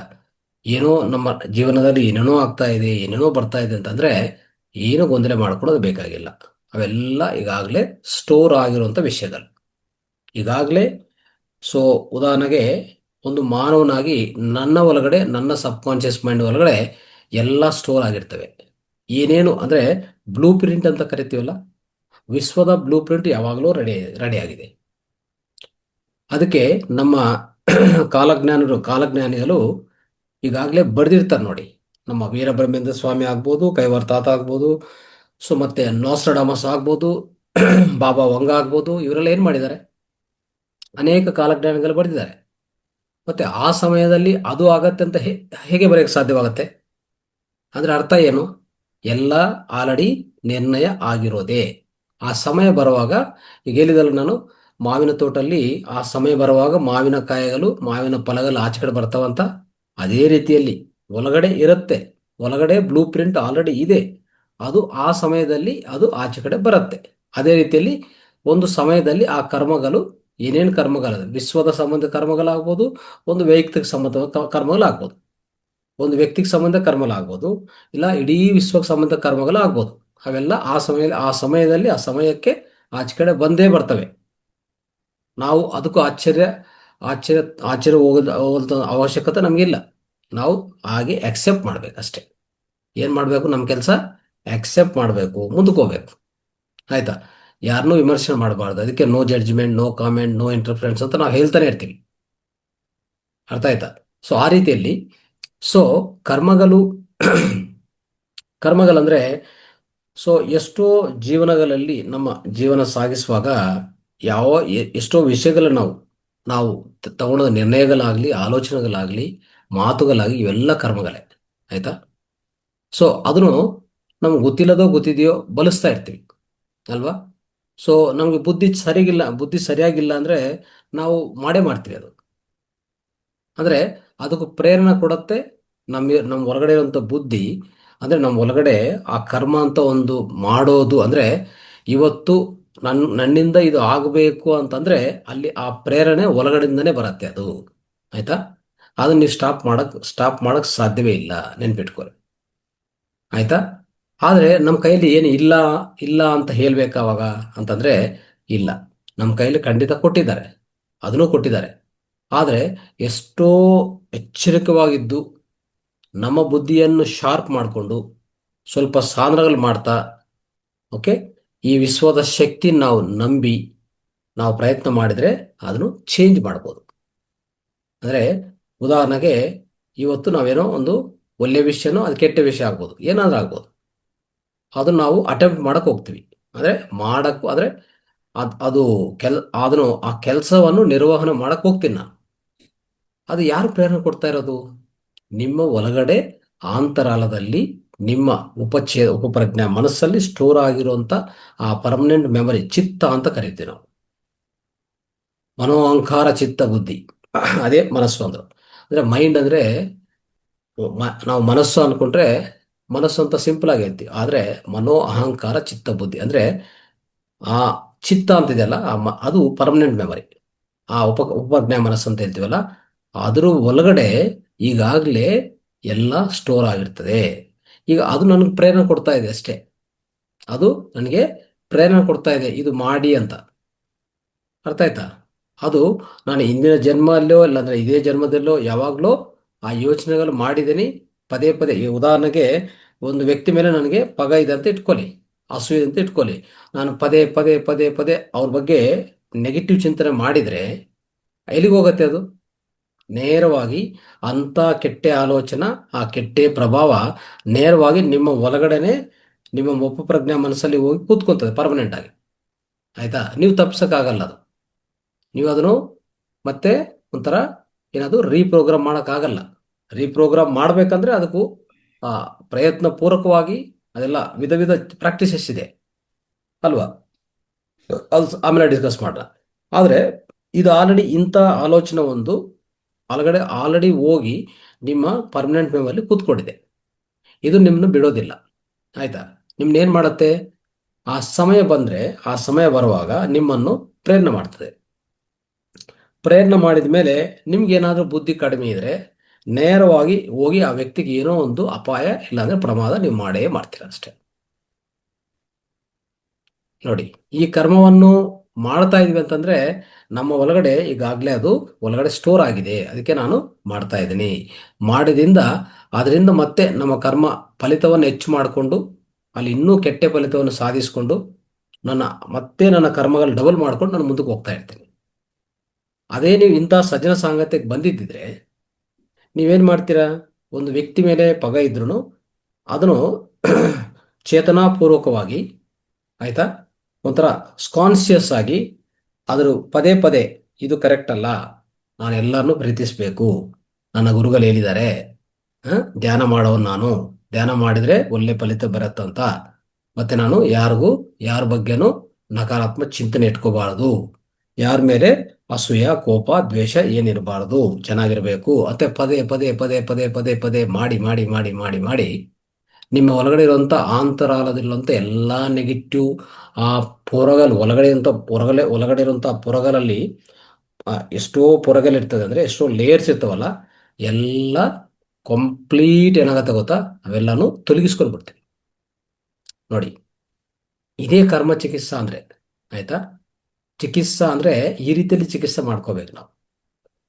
ಅದಕ್ಕೆ ಏನ್ ಹೇಳ್ತಾರೆ ಅಂದ್ರೆ, ನ್ಯೂಟನ್ ಅಂತವರು ಬಂದಿದ್ದಾರೆ. ನ್ಯೂಟನ್ನು ಕಂಡಿರುವಂತ ಒಂದು ಸೂತ್ರ ಏನು, for every action there is an equal and opposite reaction exist ಅಂತ ಹೇಳಿದ್ದಾರೆ. There exist equal and opposite reaction. For every action there exist equal and opposite reaction ಅಂತ ಹೇಳಿದ್ದಾರೆ. ಅರ್ಥ ಆಯ್ತಾ? ಅಂದ್ರೆ ಅದು ಆಕ್ಚುಲಿ ಹೇಳ್ಬೇಕಂದ್ರೆ ಅದು ಆಧ್ಯಾತ್ಮಿಕ ಸೂತ್ರವೇ. ಆ ರೂಪದಲ್ಲಿ, ಅವ್ರ ರೂಪದಲ್ಲಿ ಬಂದು ಇದು ಹೇಳಿಸಿರೋದು ಎಲ್ಲರಿಗೂ ಅರ್ಥ ಆಗ್ಬೇಕು ಅಂತ. ಆಯ್ತಾ? ನಾವೇನೇ ಮಾಡಿದ್ರು ಒಂದು, ಅಂದ್ರೆ ಇದು ಕರ್ಮ ಸಿದ್ಧಾಂತವೇ. ಇದು ನಥಿಂಗ್ ಬಟ್ ಕರ್ಮ ಸಿದ್ಧಾಂತ. ಆಯ್ತಾ? ಅಂದ್ರೆ ನಾವು ಏನೇ ಒಂದು ಏನೇ ಒಂದು ನಾವು ಮಾಡಿದ್ರೆ ಅದಕ್ಕೆ ಸಂಬಂಧಿತ, ಅಂದ್ರೆ ನಾವು ಒಂದು ಏನೇ ಒಂದು ಒಳ್ಳೇದು ಮಾಡಿದ್ರೆ ಆ ಒಳ್ಳೇದು ಪ್ರಕಾರನೇ ಆ ಒಳ್ಳೆ ರಿಸಲ್ಟ್ಸ್ ಮತ್ತೆ ಬರ್ತಾ ಇರ್ತವೆ. ನಾವೇನಾದ್ರೂ ಕೆಟ್ಟದ್ದು ಮಾಡಿದ್ರೆ ಕೆಟ್ಟದಂದ್ರೆ ಆಪೋಸಿಟ್ ರಿಸಲ್ಟ್ಸ್ ಮತ್ತೆ ನಮಗೆ ಬರ್ತಾನೆ ಇರ್ತದೆ. ಅದು ಯಾವುದೇ ರೀತಿಯಲ್ಲಿ ಸ್ಟಾಪ್ ಮಾಡೋಕ್ಕಿಲ್ಲ, ಸ್ಟಾಪ್ ಮಾಡಂಗಿಲ್ಲ, ಮಾಡೋಕ್ಕೆ ಸಾಧ್ಯವಿಲ್ಲ. ಆಯ್ತಾ? ಸೊ ಅದಕ್ಕೆ ಇಂಥವೆಲ್ಲ ನಾವು ಅರ್ಥ ಮಾಡ್ಕೊಂಡ್ರೆ ನಾವೇನು ಮಾಡ್ತೀವಿ ಅಂದರೆ ನಮ್ಮ ಜೀವನವನ್ನು ಎಚ್ಚರಿಕವಾಗಿ ನಡ್ಸ್ಕೋಬೇಕಾಗತ್ತೆ. ಆಯ್ತಾ? ಸೊ ಇದೆಲ್ಲ ಈ ವಿಶ್ವದಲ್ಲಿ, ವಿಶ್ವದಲ್ಲಿ ಇವೆಲ್ಲ ಪ್ರತಿಯೊಂದು ಜೀವನದಲ್ಲಿ ನಾವು ಇಂಥ ಅನುಭವಗಳನ್ನು ಪಡಿತಾನೆ ಇರ್ತೀವಿ. ಆದರೆ ಅನುಭವಗಳನ್ನು ಪಡಿತಾ ಇರುವಾಗ, ಸೊ ನಮ್ಮ ಜೀವನವನ್ನು ಹಾಗೆ ನಡ್ಸ್ಕೊಂಡು ಹೋಗ್ತಾ ಇರುವಾಗ ಇಂಥ ಕರ್ಮಗಳು ಮಾಡಬೇಕಾಗಿರೋಂಥ ಅವಶ್ಯಕತೆ ಬಂದ್ರೂ ಅಲ್ಲಿ ನಮ್ಮ ಬುದ್ಧಿ ಚೆನ್ನಾಗಿ ಕೆಲಸ ಮಾಡಿದ್ರೆ ಸ್ಟಾಪ್ ಮಾಡ್ತೀವಿ ಅಷ್ಟೇ, ಇಮ್ಮಿಡಿಯೇಟ್ ಸ್ಟಾಪ್ ಮಾಡ್ತೀವಿ, ಮುಂದಕ್ಕೆ ಹೋಗಲ್ಲ. ಒಂದು ಕಡೆ ಪ್ರೇರಣೆ ಬರ್ತಾ ಇರ್ತದೆ ಅದು ಮಾಡಿ ಅಂತ, ಆದರೆ ನಮ್ಮ ವಿವೇಕತ್ವ, ನಮ್ಮ ಬುದ್ಧಿ ಏನು ಮಾಡ್ತದೆ, ಸ್ಟಾಪ್ ಮಾಡ್ತದೆ. ಆಯ್ತಾ? ಅವಾಗ ನೀವು ಆ ಕರ್ಮವನ್ನು ಏನು ಮಾಡ್ತೀರಾ, ಶುದ್ಧಿ ಮಾಡ್ಕೊತೀರ. ಆಯ್ತಾ? ಸೊ ಆ ರೀತಿಯಲ್ಲಿ ಇನ್ನೂ ಮುಂದಿನ ಜೀವನದಲ್ಲಿ ಹೇಗಿರ್ತಾವಂದ್ರೆ, ಯಾವಾಗ ನಿಮ್ಮಲ್ಲಿ ನಿಜವಾಗಿ ಹೇಳ್ಬೇಕಂದ್ರೆ ಒಂದು ರೀತಿಯಲ್ಲಿ ಆ ಧ್ಯಾನ ಮಾಡ್ತಾ ಒಳ್ಳೆ ಧ್ಯಾನಿಯಾಗಿ ನೀವು ಪ್ರಯಾಣ ಸ್ಟಾರ್ಟ್ ಆಗಿದ್ರೆ ಅವಾಗ ನಿಮ್ಮ ಪರಿಸ್ಥಿತಿ ಅಂದ್ರೆ ನಿಮ್ಮ ಯೋಚನಾ ಸ್ಥಿತಿ ಇನ್ನೂ ಹೆಚ್ಚಾಗತ್ತೆ ಅಲ್ವಾ? ಅವಾಗ ಏನಾಗತ್ತಂದ್ರೆ ಯಾವುದೇ ಒಂದು ಕರ್ಮ ಮಾಡುವಾಗ ಏನ್ ಮಾಡ್ತೀರಾ ಗೊತ್ತಾ, ನಿಷ್ಕಾಮ ಕರ್ಮ ಆಗಿ ಮಾಡೋದು. ಅದ್ರ ಬಗ್ಗೆ ಫಲಿತ ಬೇಡ, ಅದು ಒಳ್ಳೇದ ಕೆಟ್ಟದ ಅಂದ್ರೆ ಅಂದ್ರೆ ನಾವು ಮಾಡಿರೋದು ಅವ್ರಿಗೆ ಒಳ್ಳೇದಾಗಬೇಕು, ನನಗೇನೋ ಹೆಸರು ಬರಬೇಕು ಅಂತ ಯಾವ ಯೋಚನೆ ಮಾಡೋದಿಲ್ಲ. ಜಸ್ಟ್ ನಿಷ್ಕಾಮ ಕರ್ಮ ಮಾಡಿ ಬಿಡೋದು. ಆ ನಿಷ್ಕಾಮ ಕರ್ಮ ಮಾಡುವಾಗ ಏನಾಗತ್ತೆ, ನಮಗೆ ಆ ಕರ್ಮ ಫಲಿತ ಅಂಟ್ಕೊಡಲ್ಲ. ಆಯ್ತಾ? ಆ ರೀತಿಯಲ್ಲಿನೂ ನಿಮ್ಮ ಮುಂದಿನ ಜೀವನ ಇಟ್ಕೋಬೇಕಾಗತ್ತೆ. ಅವಾಗ ಖಂಡಿತವಾಗಿ ನಿಮಗೆ ಯಾವ ತೊಂದರೆ ಬರಲ್ಲ. ಈ ಕರ್ಮಗಳು ಅಂಟ್ಕೊಂಡಲ್ಲ, ಈ ಕರ್ಮಗಳು ಸ್ಟೋರ್ ಆಗೋದಿಲ್ಲ. ಆ ಕರ್ಮಗಳ ಸ್ಟೋರೇಜ್ ಇದೆಲ್ಲ, ಕರ್ಮಗಳು ಇರೋಂಥ ಕರ್ಮಗಳು ಬರ್ತಾ ಇರ್ತವೆ ಪದೇ ಪದೇ. ಅದನ್ನು ಶುದ್ಧೀಕರಣ ಮಾಡ್ಕೊಂಡಕ್ಕೆ ನಿಮ್ಮ ಬುದ್ಧಿ ಹೆಚ್ಚು ಮಾಡ್ಕೊಳ್ಳೇಬೇಕು, ಇನ್ನು ಬೇರೆ ದಾರಿ ಇಲ್ಲ. ಆಯ್ತಾ? ಯಾಕಂದ್ರೆ ಇಂದಿನ ಅನೇಕ ಜನ್ಮಗಳು, ಒಂದು ಜನ್ಮ ಅಲ್ಲ, ಅನೇಕ ಜನ್ಮಗಳಲ್ಲಿ ಏನೇನು ಮಾಡಿರ್ತೀವೋ ನಮಗೂ ಗೊತ್ತೇ ಇಲ್ಲ. ಓಕೆ, ಸರಿಯಾದ ರೀತಿಯಲ್ಲಿ ನನಗೆ ನೆನಪಿ ಇಲ್ಲ. ಅವಾಗ ಏನೇ ಕರ್ಮ ನಾವು ಮಾಡಿದ್ರೆ ಅವೆಲ್ಲ ಸ್ಟೋರ್ ಆಗಿ ಬೀಜಗಳ ರೂಪದಲ್ಲಿ ಇರ್ತವೆ. ಸರಿಯಾದ ಸಮಯಕ್ಕೆ ನಿಮ್ಮ ಜೀವನದಲ್ಲಿ ಪ್ರತಿಬಿಂಬಿಸ್ತವೆ. ಮತ್ತೆ ಆ ಪ್ರತಿಬಿಂಬಿಸುವಾಗ ನೀವು ಹೇಗಿರಬೇಕು, ನೀವು ಹೇಗೆ ತಯಾರಾಗಿರಬೇಕು. ಇಲ್ಲಿ ಒಂದು ಯೋಗ ಸಾಧನ ಮಾಡ್ತಾ ಇದ್ರೆ, ಅಂದ್ರೆ ಧ್ಯಾನ ಸಾಧನ ಮಾಡ್ತಾ ಇದ್ರೆ, ಒಂದು ಧ್ಯಾನಿ ಆಗಿದ್ರೆ ಬರುತ್ತೆ ಕರ್ಮ. ನಿಮಗೂ ಬರುತ್ತೆ ಪ್ರೇರಣೆ. ಅದೇನೋ ಮಾಡಿ, ಹಿಂಗ್ ಮಾಡಿ ಹಂಗ್ ಮಾಡಿ ಅಂತ ಪ್ರೇರಣೆ ಬರುತ್ತೆ. ಒಳ್ಳೇದು ಬರ್ಬೋದು, ಕೆಟ್ಟದ್ದು ಬರ್ಬೋದು. ನೀವು ಮಾಡುವಂತ ಇಂದಿನ ಕರ್ಮಗಳ ಫಲಿತ ಅದೆಲ್ಲ ನಿಮಗೆ ಬರುವಾಗ ನೀವು ಮಾಡೋದಿಲ್ಲ. ನೀವು ಯಾವ್ದಕ್ಕೆ ಪ್ರತಿಕ್ರಿಯೆ ತೋರಿಸ್ಬೇಕು ಅದಕ್ಕೆ ಪ್ರತಿಕ್ರಿಯೆ ತೋರಿಸೋದು, ಯಾವುದಕ್ಕೂ ತೋರಿಸ್ಬಾರ್ದು ತೋರಿಸಲ್ಲ ಅಷ್ಟೇ. Because you have a proper wisdom. ಆಯ್ತಾ? ಸೊ ಅದಕ್ಕೆ ಪ್ರತಿಯೊಬ್ಬರು ಪ್ರತಿನಿತ್ಯ ಧ್ಯಾನ ಮಾಡಿ ಅಂತ ಹೇಳೋದು. ಆಯ್ತಾ? ಇಲ್ಲ ಅಂದ್ರೆ ಅನಾಗತ್ಯಗಳು ಏನೇನೋ ಆಗತ್ತೆ, ಏನೇನೋ ಆಕ್ಸಿಡೆಂಟ್ಸ್ ಆಗ್ಬೋದು. ಆಯ್ತಾ? ಏನ್ ಮಾಡ್ತೀವೋ ಗೊತ್ತಿಲ್ಲ, ಕೋಪದಲ್ಲಿ, ತಾಪದಲ್ಲಿ, ಅಸೂಯಲ್ಲಿ, ಪಗದಲ್ಲಿ, ಇಲ್ಲ ಅಂದ್ರೆ ಒಂದು ವ್ಯಾಮೋಹ, ಮೋಹ, ವಿಧ ವಿಧ ರೀತಿಯಲ್ಲಿ ನಮ್ಮ ಮನಸ್ಸು ಒಳಗಡೆಯಿಂದ ಪ್ರೇರಣೆ ಬರ್ತಾ ಇದ್ರೆ ಅದಕ್ಕೆಲ್ಲ ನಾವು ರೆಸ್ಪಾಂಡ್ ಆಗ್ತಾ ಇದ್ರೆ ಏನಾಗತ್ತೆ, ಇಲ್ಲಿ ನಮ್ಮ ಜೀವನ ಅಸ್ತವ್ಯಸ್ತವಾಗತ್ತೆ. ಆಯ್ತಾ? ಸೊ ಅದಕ್ಕೆ ಪ್ರತಿಯೊಬ್ಬರು ಧ್ಯಾನ ಆಗಿದ್ರೆ, ಸೊ ಇಂಥ ಒಳಗಡೆ ಇರುವಂಥ ಕರ್ಮಗಳು ಯಾವಾಗ ಆಚೆಗಡೆ ಬಂದ್ರೂ ಅದನ್ನು ಸರಿಯಾದ ರೀತಿಯಲ್ಲಿ ಹ್ಯಾಂಡಲ್ ಮಾಡಿ ಕಲ್ಸ್ಕೊಡೋದು ಅಷ್ಟೇ. ಆಯ್ತಾ? ಬಂತ ಒಳಗಡೆಯಿಂದ ಆ ಬೀಜ ಉಟ್ಕೊಂಡು ಬಂತ, ಆ ಬೀಜ ಸಸ್ಯ ಆಯ್ತಾ? ಎಸ್, ನಮ್ಮ ಮುಂದೆ ಬಂತು, ನಮ್ಮ ಜೀವನದಲ್ಲಿ ನಮ್ಮ ಮುಂದೆ ಬಂದು ಕೂತ್ಕೊಂತು ಆ ಕರ್ಮ. ಅವಾಗ ಏನು ಮಾಡಬೇಕು? ಎಸ್, ನಮ್ಮ ಬುದ್ಧಿ ಬುದ್ಧಿ ಕೆಲಸ ಕೊಡ್ತೀವಿ. ಆಯ್ತಾ? ಹಾಗೆ ನಾವು ಮಾಡಲ್ಲ, ಹಾಗೆ ಅಟೆಂಪ್ಟ್ ಮಾಡಲ್ಲ. ಅದೇ ಒಂದು ಸಾಮಾನ್ಯ ವ್ಯಕ್ತಿ ಏನು ಮಾಡ್ತಾನೆ? ಬಂದ ತಕ್ಷಣ ಅದಕ್ಕೆ ಪ್ರತಿಕ್ರಿಯೆ ತೋರಿಸ್ತಾನೆ. ಅವನು ಹೋಗಿ ಎಲ್ಲೋ ಸಿಕ್ಕಾಕೊಂತಾನೆ ಅಷ್ಟೇ. ಆಯ್ತಾ? ಆ ರೀತಿಯಲ್ಲಿ ಮಾಡಬಾರ್ದು. ಆ ರೀತಿಯಲ್ಲಿ ಒಂದು ಧ್ಯಾನಿಯಾಗಿ, ಒಂದು ಮಾಸ್ಟರ್ ಆಗಿ ಆ ರೀತಿ ಮಾಡಂಗಿಲ್ಲ. ಅದಕ್ಕೋಸ್ಕರವೇ ಸ್ನೇಹಿತರೆ ಏನು ಮಾಡ್ಬೇಕು ನಾವು? ಪ್ರತಿಯೊಬ್ಬರು ಈ ಧ್ಯಾನ ಅಂತ ಒಂದು ಏನಿದೆಯೋ ಆ ಧ್ಯಾನವನ್ನು ಅಳವಡಿಸ್ಕೊಂಡು, ಮತ್ತೆ ಅನೇಕ ಇತರ ಪದ್ಧತಿಗಳು ಅಳವಡಿಸ್ಕೊಳ್ಳಿ, ಪರವಾಗಿಲ್ಲ. ಅಂದರೆ ಕ್ಷಮಾಭಾವನ ಮಾಡೋದು, ಆ, ಸ್ವೀಕಾರ ಮಾಡೋದು, ಅಲ್ವಾ? ಇವೆಲ್ಲನೂ ಏನಾಗತ್ತೆ ಗೊತ್ತಾ? ಒಂದು ಒಳ್ಳೆ ಕೆಲಸಗಳು ಮಾಡೋದು, ತಪ್ಪು ಕೆಲಸಗಳು ಮಾಡಬಾರ್ದು, ಅಲ್ವಾ? ಸೊ ಒಳ್ಳೆ ಸೇವೆ ಮಾಡೋದು, ಇಂಥವೆಲ್ಲ ಅಳವಡಿಸ್ಕೊಂಡ್ರೆ ಏನಾಗತ್ತೆ? ಖಂಡಿತ ಯಾವುದೇ ಕರ್ಮಗಳು ನಮ್ಮ ಜೀವನದಲ್ಲಿ ಸಡನ್ ಆಗಿ ಒಂದು ಉಟ್ಕೊಂಡು ಬರ್ತಾ ಇರ್ತಾವೋ ಅವೆಲ್ಲ ನಾವು ತಟ್ಕೊಂಡಕ್ಕೆ ಕೆಪಾಸಿಟಿ ಸಿಗತ್ತೆ, ಅಲ್ವಾ? ಅಂದ್ರೆ ಹೇಳ್ಬೇಕಂದ್ರೆ ಒಂದೊಂದ್ಸರಿ ಜೀವನದಲ್ಲಿ ನಮ್ಗೆ ಗೊತ್ತಿಲ್ಲದೆ ಸಡನ್ ಆಗಿ ದೊಡ್ಡ ದೊಡ್ಡ ಪ್ರಾಬ್ಲಮ್ಗಳು ಬರುತ್ತೆ. ಅಂದ್ರೆ ಒಂಥರ ತಟ್ಕೊಳಕ್ ಆಗತ್ತಾ ಅಂತ ಪ್ರಾಬ್ಲಮ್ಗಳು ಬಂದೇ ಬರ್ತವೆ. ಆದ್ರೆ ಅದಕ್ಕೂ ಯಾವ ರೀತಿಯಲ್ಲಿ ನಾವು ಪ್ರತಿಕ್ರಿಯೆ ತೋರಿಸ್ಬೇಕನ್ನೋದು ಒಂದು ಧ್ಯಾನಿಯಾಗಿ ನಿಮ್ಗೆ ಗೊತ್ತಾಗತ್ತೆ. ಅದೇ ರೀತಿಯಲ್ಲಿ ಪ್ರತಿಕ್ರಿಯೆ ತೋರಿಸಿ. ಯಾವುದೇ ರೀತಿಯಲ್ಲಿ ಹೆಚ್ಚಾಗಿ ಪ್ರತಿಕ್ರಿಯೆ ತೋರಿಸಿದ್ರೆ ಅದು ಕಷ್ಟ ಆಗತ್ತೆ. ಅರ್ಥ ಆಯ್ತಾ? ಸೊ ಅದಕ್ಕೋಸ್ಕರ ಇಂಥ ಕರ್ಮಗಳು ಒಳಗಡೆ ಇರೋದೆಲ್ಲನೂ ಅದಕ್ಕೆ ಆ, ಒಂದು ವಾಕ್ಯ ಇದೆ ಅಲ್ವಾ? ಜ್ಞಾನಾಗ್ನಿ ದಗ್ಧ ಕರ್ಮಾನಾಂ ಅಂತ ಹೇಳ್ತೀವಲ್ಲ, ಅದರ ಅರ್ಥ ಏನು? ಅದರ ಅರ್ಥ ಇದೆ. ಅಂದ್ರೆ ನಿಮ್ಮಲ್ಲಿ ಜ್ಞಾನ ಹೆಚ್ಚಿದ್ರೆ ಯಾವುದೇ ಕರ್ಮ ಬಂದ್ರೆ ಅದನ್ನು ಭಸ್ಮ ಮಾಡ್ಬೋದು, ಅದನ್ನು ಸುಟ್ಟಾಕ್ಬೋದು, ಅಲ್ವಾ? ಬಂದಿದೆ ಕರ್ಮ ಒಳಗಡೆ ಇದೆ, ನಮ್ಮ ಅಂತರಾಳದಲ್ಲಿ ಬೀಜ ರೂಪದಲ್ಲಿ ಇತ್ತು, ಅದು ಒಂದು ಸಮಯ ಬಂತು, ಸಸ್ಯ ಆಯಿತು. ಓಕೆ, ಅದನ್ನು ನಿಮ್ಮಲ್ಲಿ ಅವೇರ್ನೆಸ್ ಹೆಚ್ಚಿದ್ರೆ, ನಿಮ್ಮಲ್ಲಿ ಜಾಗರೂಕತೆ ಹೆಚ್ಚಿದ್ರೆ, ಅಲ್ವಾ? ಆ ಜಾಗರೂಕತೆ ನಿಮ್ಮಲ್ಲಿ ಹೆಚ್ಚಿದ್ರೆ, ಎಚ್ಚರಿಕವಾಗಿದ್ರೆ ಏನು ಮಾಡ್ತೀರಾ ನೀವು? ನಿಧಾನವಾಗಿ ಅದನ್ನು ಆಕ್ಸೆಪ್ಟ್ ಮಾಡಿ, ಅದಕ್ಕೆ ಏನು ಬೇಕೋ ಅದು ಯಾವ ರೀತಿಯಲ್ಲಿ ಸಾಲ್ವ್ ಮಾಡಬೇಕು, ಯಾವ ರೀತಿಯಲ್ಲಿ ಅದನ್ನು ತೀರಿಸ್ಬೇಕು, ಆ ಬಂದಿರುವಂಥ ಕರ್ಮವನ್ನು ಯೋಚನೆ ಮಾಡ್ತೀರಾ. ಇಲ್ಲ ಅಂದರೆ ಅದು ತಗೊಂಡು ಅದಕ್ಕೂ ಏನೇನು ಮಾಡಬಾರ್ದು ಅವೆಲ್ಲ ಮಾಡಿದರೆ ಏನಾಗತ್ತೆ? ಅಲ್ಲಿ ಕರ್ಮ ಡಬಲ್ ಆಗತ್ತೆ. ಬಂದಿರೋದು ಒಂದು ಕರ್ಮ ಹೊರಗಡೆಯಿಂದ, ನಾವು ಮತ್ತೆ ತಿರ್ಗಾ ಸ್ಟೋರ್ ಮಾಡಿಕೊಂಡು 5 ಕರ್ಮಗಳು. ನೋಡಿ, ಹಿಂಗಿರ್ತದೆ ಲೈಫ್. ಈಗ ಇದಕ್ಕೂ ಕೊನೆಯಲ್ಲಿ ಈ ಥರ ಒಂದು ಕರ್ಮ ಒಳಗಡೆಯಿಂದ ಬಂತು, ನಾನು 5 ಕರ್ಮಗಳು ಮಾಡ್ಕೊಂಡಿದ್ದೀನಿ. 5 ಕರ್ಮಗಳು ಮಾಡ್ಕೊಂಡ್ರೆ ಎಲ್ಲಿ ಹೋಗುತ್ತೆ ಅದು? ಮತ್ತೆ ನಿಮ್ಮ ಒಳಗಡೆ ಹೋಗಿ ಅಂತರದಲ್ಲಿ ಕೂತ್ಕೊಂತದೆ. ಬಂದಿರೋ ಕರ್ಮ ಜೀರೋ ಆಗಿಲ್ಲ, ಆಚೆ ಕಡೆ ಒಳಗಡೆಯಿಂದ ಆಚೆ ಕಡೆ ಬಂದಿರೋದು ಜೀರೋ ಆಗಿಲ್ಲ, ಅದು ಡಬಲ್, ತ್ರಿಬಲ್, 5 ಟೈಮ್ಸ್ ಆಗಿ ಮತ್ತೆ ಹೋಗಿ ಒಳಗಡೆ ಕೂತ್ಕೊಂತದೆ. ಆವಾಗ ಏನು ಮಾಡುತ್ತೆ? ನಿಮ್ಮ ನೆಕ್ಸ್ಟ್ ಜೀವನವನ್ನು ನಿರ್ಣಯ ಮಾಡುತ್ತೆ. ಆಯ್ತಾ? ನಾವು ಇದಕ್ಕೆ ಮುಂಚೆನೇ ಹೇಳಿದ್ದೀನಿ, ದೇವರು ಅಂದ್ರೆ ಯಾರು ಅಪ್ಪ ಅಂತಂದ್ರೆ, ದೇವರು ಅಂದ್ರೆ ನಮ್ಮ ಇಂದಿನ ಕರ್ಮಗಳೇ ನನ್ನ ದೇವರು ಅಂತ ನಾವು ಹೇಳ್ಬೋದಾ? ಖಂಡಿತ ಹೇಳ್ಬೋದು. ಅಂದ್ರೆ ಸೊ ದೇವರು ಪ್ರತಿಯೊಂದು ನಿರ್ಣಯ ಮಾಡ್ತಾರೆ. ನನಗೇನು ಆಗತ್ತೆ, ಏನು ನನಗೆ ಸಿಗತ್ತೆ, ಪ್ರತಿಯೊಂದು ದೇವರು ಕೊಡ್ತಾರೆ ಅಂತ ನಾವು ಭಾವಿಸ್ತಾ ಇರ್ತೀವಿ ಜನರಲ್ಲಿ. ಬಟ್ ಆ ದೇವರು ಎಲ್ಲಿದ್ದಾರೆ ಅಂದ್ರೆ, ಆ ದೇವರು ಯಾರೋ ಅಲ್ಲ. ಸೊ ನಿಮ್ಮ ಇಂದಿನ ಕರ್ಮಗಳೇ ನಿಮ್ಮ ದೇವರು ಅಂತೇಳಿ ಬುದ್ಧ ಭಗವಾನ್ ಕ್ಲಿಯರ್ ಆಗಿ ಹೇಳಿದ್ದಾರೆ. ಬುದ್ಧ ಭಗವಾನ್ ಹೇಳಿದ್ರು, ನಿಮ್ಮ ಇಂದಿನ ಕರ್ಮಗಳು is equal to God. God ಅಂದ್ರೆ ಯಾರೋ ಅಲ್ಲ, ದೇವರು ಅಂದ್ರೆ ಯಾರೋ ಅಲ್ಲ. ನೀವು ಈಗ ಏನೇನು ಕರ್ಮಗಳು ಅನುಭವಿಸ್ತಾ ಇದ್ರೋ ಅವೆಲ್ಲ ಯಾರು ಅಪ್ಪ ಅಂದ್ರೆ ಇಂದಿನ ಜನ್ಮದಲ್ಲಿ ನಾವು ಮಾಡಿರೋದು. ಈ ಜನ್ಮದಲ್ಲಿ ಮಾಡಿದ್ರೆ ಮತ್ತೆ ಇದೆಲ್ಲ ಹೋಗಿ ಮುಂದಿನ ಜನ್ಮಗೆ ರೆಡಿ ಆಗಿರ್ತವೆ. ಆಯ್ತಾ?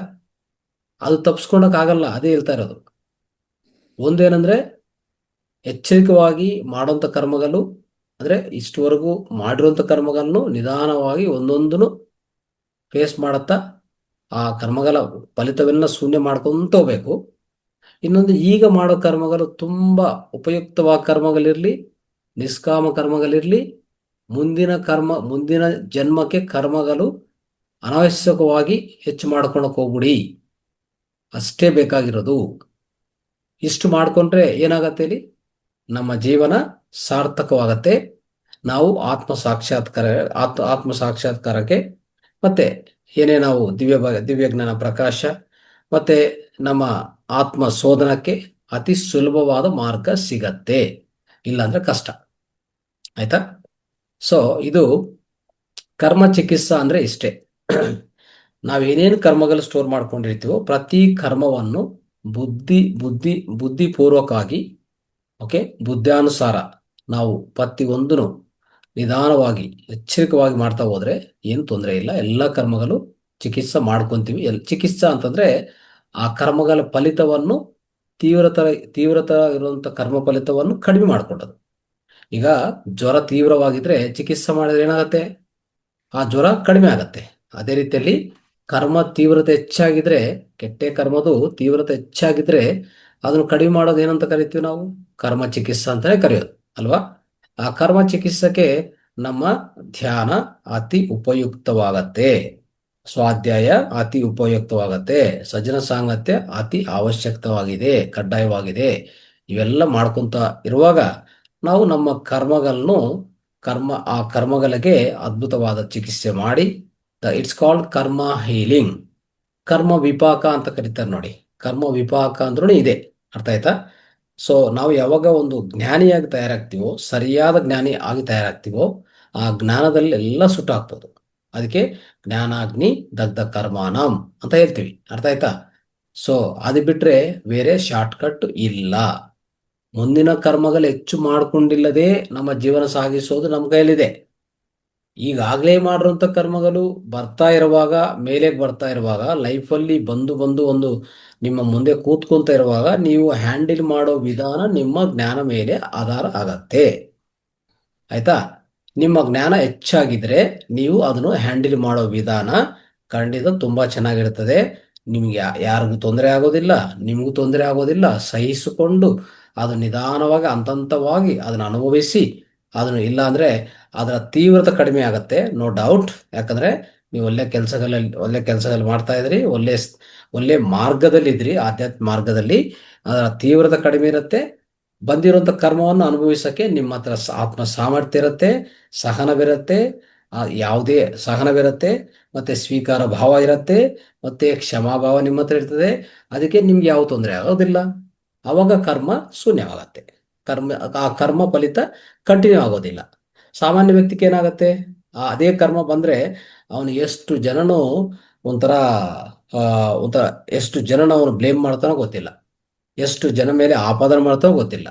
ಅದೇ ಆ ಕರ್ಮ ಅನುಭವಿಸಕ್ ಸಾಧ್ಯವಾಗ್ತಾ ಇಲ್ಲ ಅಂದ್ರೆ ಹೆಂಡತಿ ಮೇಲೇನೋ, ಮಕ್ಕಳ ಮೇಲೇನೋ, ಇಲ್ಲಾಂದ್ರೆ ಇನ್ನೊಬ್ಬರ ಮೇಲೇನೋ ಇವನು ಅವನಿಷ್ಟ ಪ್ರಕಾರ ಬಿಹೇವ್ ಮಾಡ್ತಾನೆ, ಮಾತುಗಳು ಬಳಸ್ತಾನೆ, ಚೇತಗಳು ಬಳಸ್ತಾನೆ, ಏನು ಮಾಡ್ತಾನೋ ಗೊತ್ತಿಲ್ಲ. ಚೇಷ್ಟೆಗಳು, ಮಾತುಗಳು, ಆಲೋಚನೆಗಳು, ಅವನ ತೀವ್ರತೆ ತುಂಬಾ ಹೆಚ್ಚಾಗಿ ಆ ಕರ್ಮ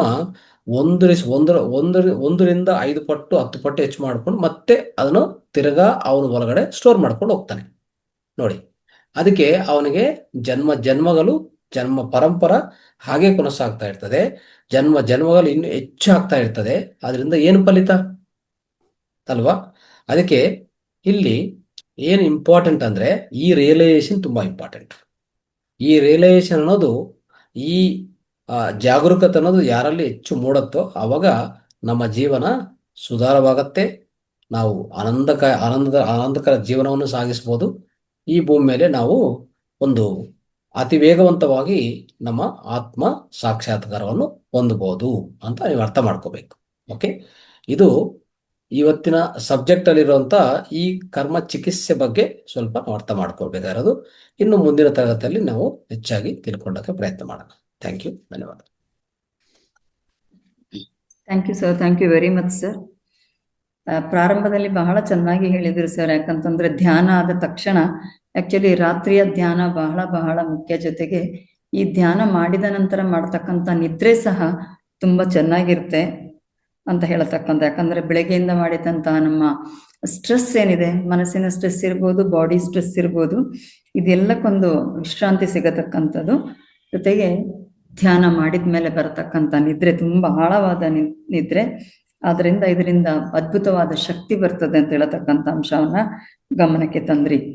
ಕರ್ಮ ಚಿಕಿತ್ಸೆ ನಿಜವಾಗ್ಲೂ ಬಹಳ ಚೆನ್ನಾಗಿತ್ತು ಸರ್. ಯಾಕಂತಂದ್ರೆ ನಾವು ಕರ್ಮ ಅಂತಂದ್ರೆ ತಾವು ಮೊದ್ಲೇ ಹೇಳಿದಂಗೆ ಏನೋಪ್ಪ ಇದು ನನ್ ಕರ್ಮ ಕರ್ಮ ಕಷ್ಟ ಬಂದಾಗೆಲ್ಲ ನಾವು ನಮ್ ಕರ್ಮ ಅಂತ ಹೇಳ್ಕೊಳ್ತಾ ಇದ್ವಿ. ಅಂದ್ರೆ ಇದಕ್ಕೆ ಇದು ನಮಗೆ ಬರತಕ್ಕಂಥ ಶಿಕ್ಷೆ ಅಂತ ಹೇಳತಕ್ಕಂಥದ್ದು ಇವತ್ತು ಅರ್ಥ ಆಯ್ತು. ನಿಜವಾಗ್ಲೂ ಇದು ನಮಗೆ ಶಿಕ್ಷೆ ಅಲ್ಲ, ಇದೆಲ್ಲವೂ ಸಹ ನಮಗೆ ಈಗಾಗಲೇ ನಮ್ಮ ಒಂದು ವಿಶ್ವದಲ್ಲಿ ಏನ್ ದಾಖಲಾಗಿದೆ ಅದು ನಾವು ಈಗ ಅನುಭವಿಸ್ತಾ ಇರತಕ್ಕಂಥದ್ದು. ಜೊತೆಗೆ ಇದು ಈಗಾಗಲೇ ಬ್ಲೂ ಪ್ರಿಂಟ್ ಆಗಿ ನಮ್ಮಲ್ಲಿ ಇದೆ. ಇದನ್ನೆಲ್ಲ ನಾವು ಅನುಭವಿಸ್ತಾ ಇರತಕ್ಕಂಥದ್ದು ಅಥವಾ ನಿರ್ವಹಿಸತಕ್ಕದ್ದು ಮಾತ್ರ ನಮ್ಮ ಈಗ ಜೀವನದಲ್ಲಿ ನಾವು ಕಂಡುಕೊಳ್ಳತಕ್ಕಂಥದ್ದು. ಸಮಯ ಬಂದಾಗ ನಾವು ಕರ್ಮ ಮಾಡತಕ್ಕಂಥದ್ದು. ಆಮೇಲೆ ಇದನ್ನೆಲ್ಲ ಕಳ್ಕೋಬೇಕಾದ್ರೆ ನಾವು ಧ್ಯಾನವನ್ನ ಮಾಡಬೇಕು, ಸ್ವಾಧ್ಯಾಯವನ್ನ ಮಾಡಬೇಕು. ಜೊತೆಗೆ ಸಜ್ಜನರ ಸಾಂಗತ್ಯದಿಂದ ನಮ್ಮೆಲ್ಲ ಕರ್ಮಗಳನ್ನ ಬಹಳ ಬಹಳ ಪ್ರಮುಖವಾಗಿ ನಾವು ಕಳ್ಕೊಂಡು ಒಳ್ಳೆಯ ಒಂದು ಪ್ರತಿಫಲವನ್ನ ನಾವು ಕಾಣ್ಬೋದು ಅಂತ ಹೇಳತಕ್ಕಂಥ ಒಂದು ಅಂಶವನ್ನ ಹೇಳಿದ್ದೀರ ಸರ್. ಜೊತೆಗೆ ಕರ್ಮಗಳನ್ನ ಜಾಸ್ತಿ ಅಂದ್ರೆ ಕೆಟ್ಟ ಕರ್ಮಗಳನ್ನ ಜಾಸ್ತಿ ಮಾಡ್ತಾ ಹೋದ ಹಾಗೆ ನಮ್ಮ ಇನ್ನು ಈ ಜನ್ಮ ಮುಂದೆ ಮುಂದೆ ಬಂದು ಇದೇ ಕರ್ಮಗಳನ್ನ ಮಾಡುವಂತಾಗ್ತದೆ. ಆದ ಕಾರಣ ಎಲ್ಲರೂ ಸಹ ಈ ಧ್ಯಾನ ಜ್ಞಾನವನ್ನ ಹೆಚ್ಚಿಸ್ಕೊಂಡು ನಾವು ಈ ಒಂದು ಕರ್ಮದ ತೀವ್ರತೆಯನ್ನ ಕಡಿಮೆ ಮಾಡಿಕೊಂಡು ಒಳ್ಳೆಯ ಒಂದು ಜೀವನವನ್ನ ಸಾಗಿಸ್ಲಿಕ್ಕೆ ಅವಕಾಶ ಆಗ್ತದೆ ಅಂತ ಹೇಳಿದ್ರೆ ಸರ್. ತುಂಬಾ ಚೆನ್ನಾಗಿ ಅರ್ಥ ಆಯ್ತು. ಆಕ್ಚುಲಿ ಈ ಕರ್ಮ ಚಿಕಿತ್ಸೆ ಅಂದ್ರೆ ಏನು ಅಂತ ಹೇಳ್ಕೊಂಡು ಕರೆಕ್ಟ್ ಅರ್ಥ ಆಗಿಲ್ಲ. ಯಾಕಂದ್ರೆ ನಾನು ಅಲ್ಲಿ ಆಯುರ್ವೇದಿಕ್ ಇದು ಸಂಹಿತಲ್ಲಿ ಆ ಬ್ಯಾನರ್ ನಲ್ಲಿ ಅದು ಒಂದು ಇತ್ತು. ಕೆಲವರು ಕೇಳಿದ್ರು, ಅಲ್ಲಿ ಪ್ರಶ್ನೆ ಕೇಳಿದ್ರು ಆಕ್ಚುಲಿ ಈ ಕರ್ಮ ಚಿಕಿತ್ಸೆ ಅಂದ್ರೆ ಏನು ಅಂತ ಹೇಳ್ಕೊಂಡು. ನಿಜವಾಗ್ಲೂ ನನಗೆ ಅಲ್ಲಿ ಎಕ್ಸ್ಪ್ಲೈನ್ ಮಾಡ್ಲಿಕ್ಕೆ ಆಗ್ಲಿಲ್ಲ. ಬಟ್ ಇವತ್ತು ಬಹಳ ಚೆನ್ನಾಗಿ ಅರ್ಥ ಆಯ್ತು sir. Thank you very much sir. Thank you, ಧನ್ಯವಾದಗಳು ಮಾಸ್ಟರ್ಸ್. ಸರ್ ಹೇಳಿದ ಈ ಅಂಶಗಳ ತಮಗೆ ಎಷ್ಟು ಮಟ್ಟಿಗೆ ಅರ್ಥ ಆಯ್ತು, ಹೇಗೆ ಅರ್ಥ ಆಯ್ತು, ಜೊತೆಗೆ ಏನಾದ್ರು ಪ್ರಶ್ನೆ ಇದ್ದಲ್ಲಿ ದಯಮಾಡಿ ಸಂಕ್ಷಿಪ್ತವಾಗಿ ನೇರ ಪ್ರಶ್ನೆಯನ್ನ ಕೇಳಿ ಅಂತ ನಾನು ವಿನಂತಿ ಮಾಡ್ಕೊಳ್ತೇನೆ. ತಾವು ಹ್ಯಾಂಡ್ ರೈಸ್ ಮಾಡಿದಲ್ಲಿ ತಮಗೆ ಅನ್ಮ್ಯೂಟ್ ಮಾಡಲಾಗುತ್ತೆ. ಸೂಕ್ತ ಉತ್ತರವನ್ನ ತಾವು ಪಡ್ಕೋಬಹುದಾಗಿದೆ.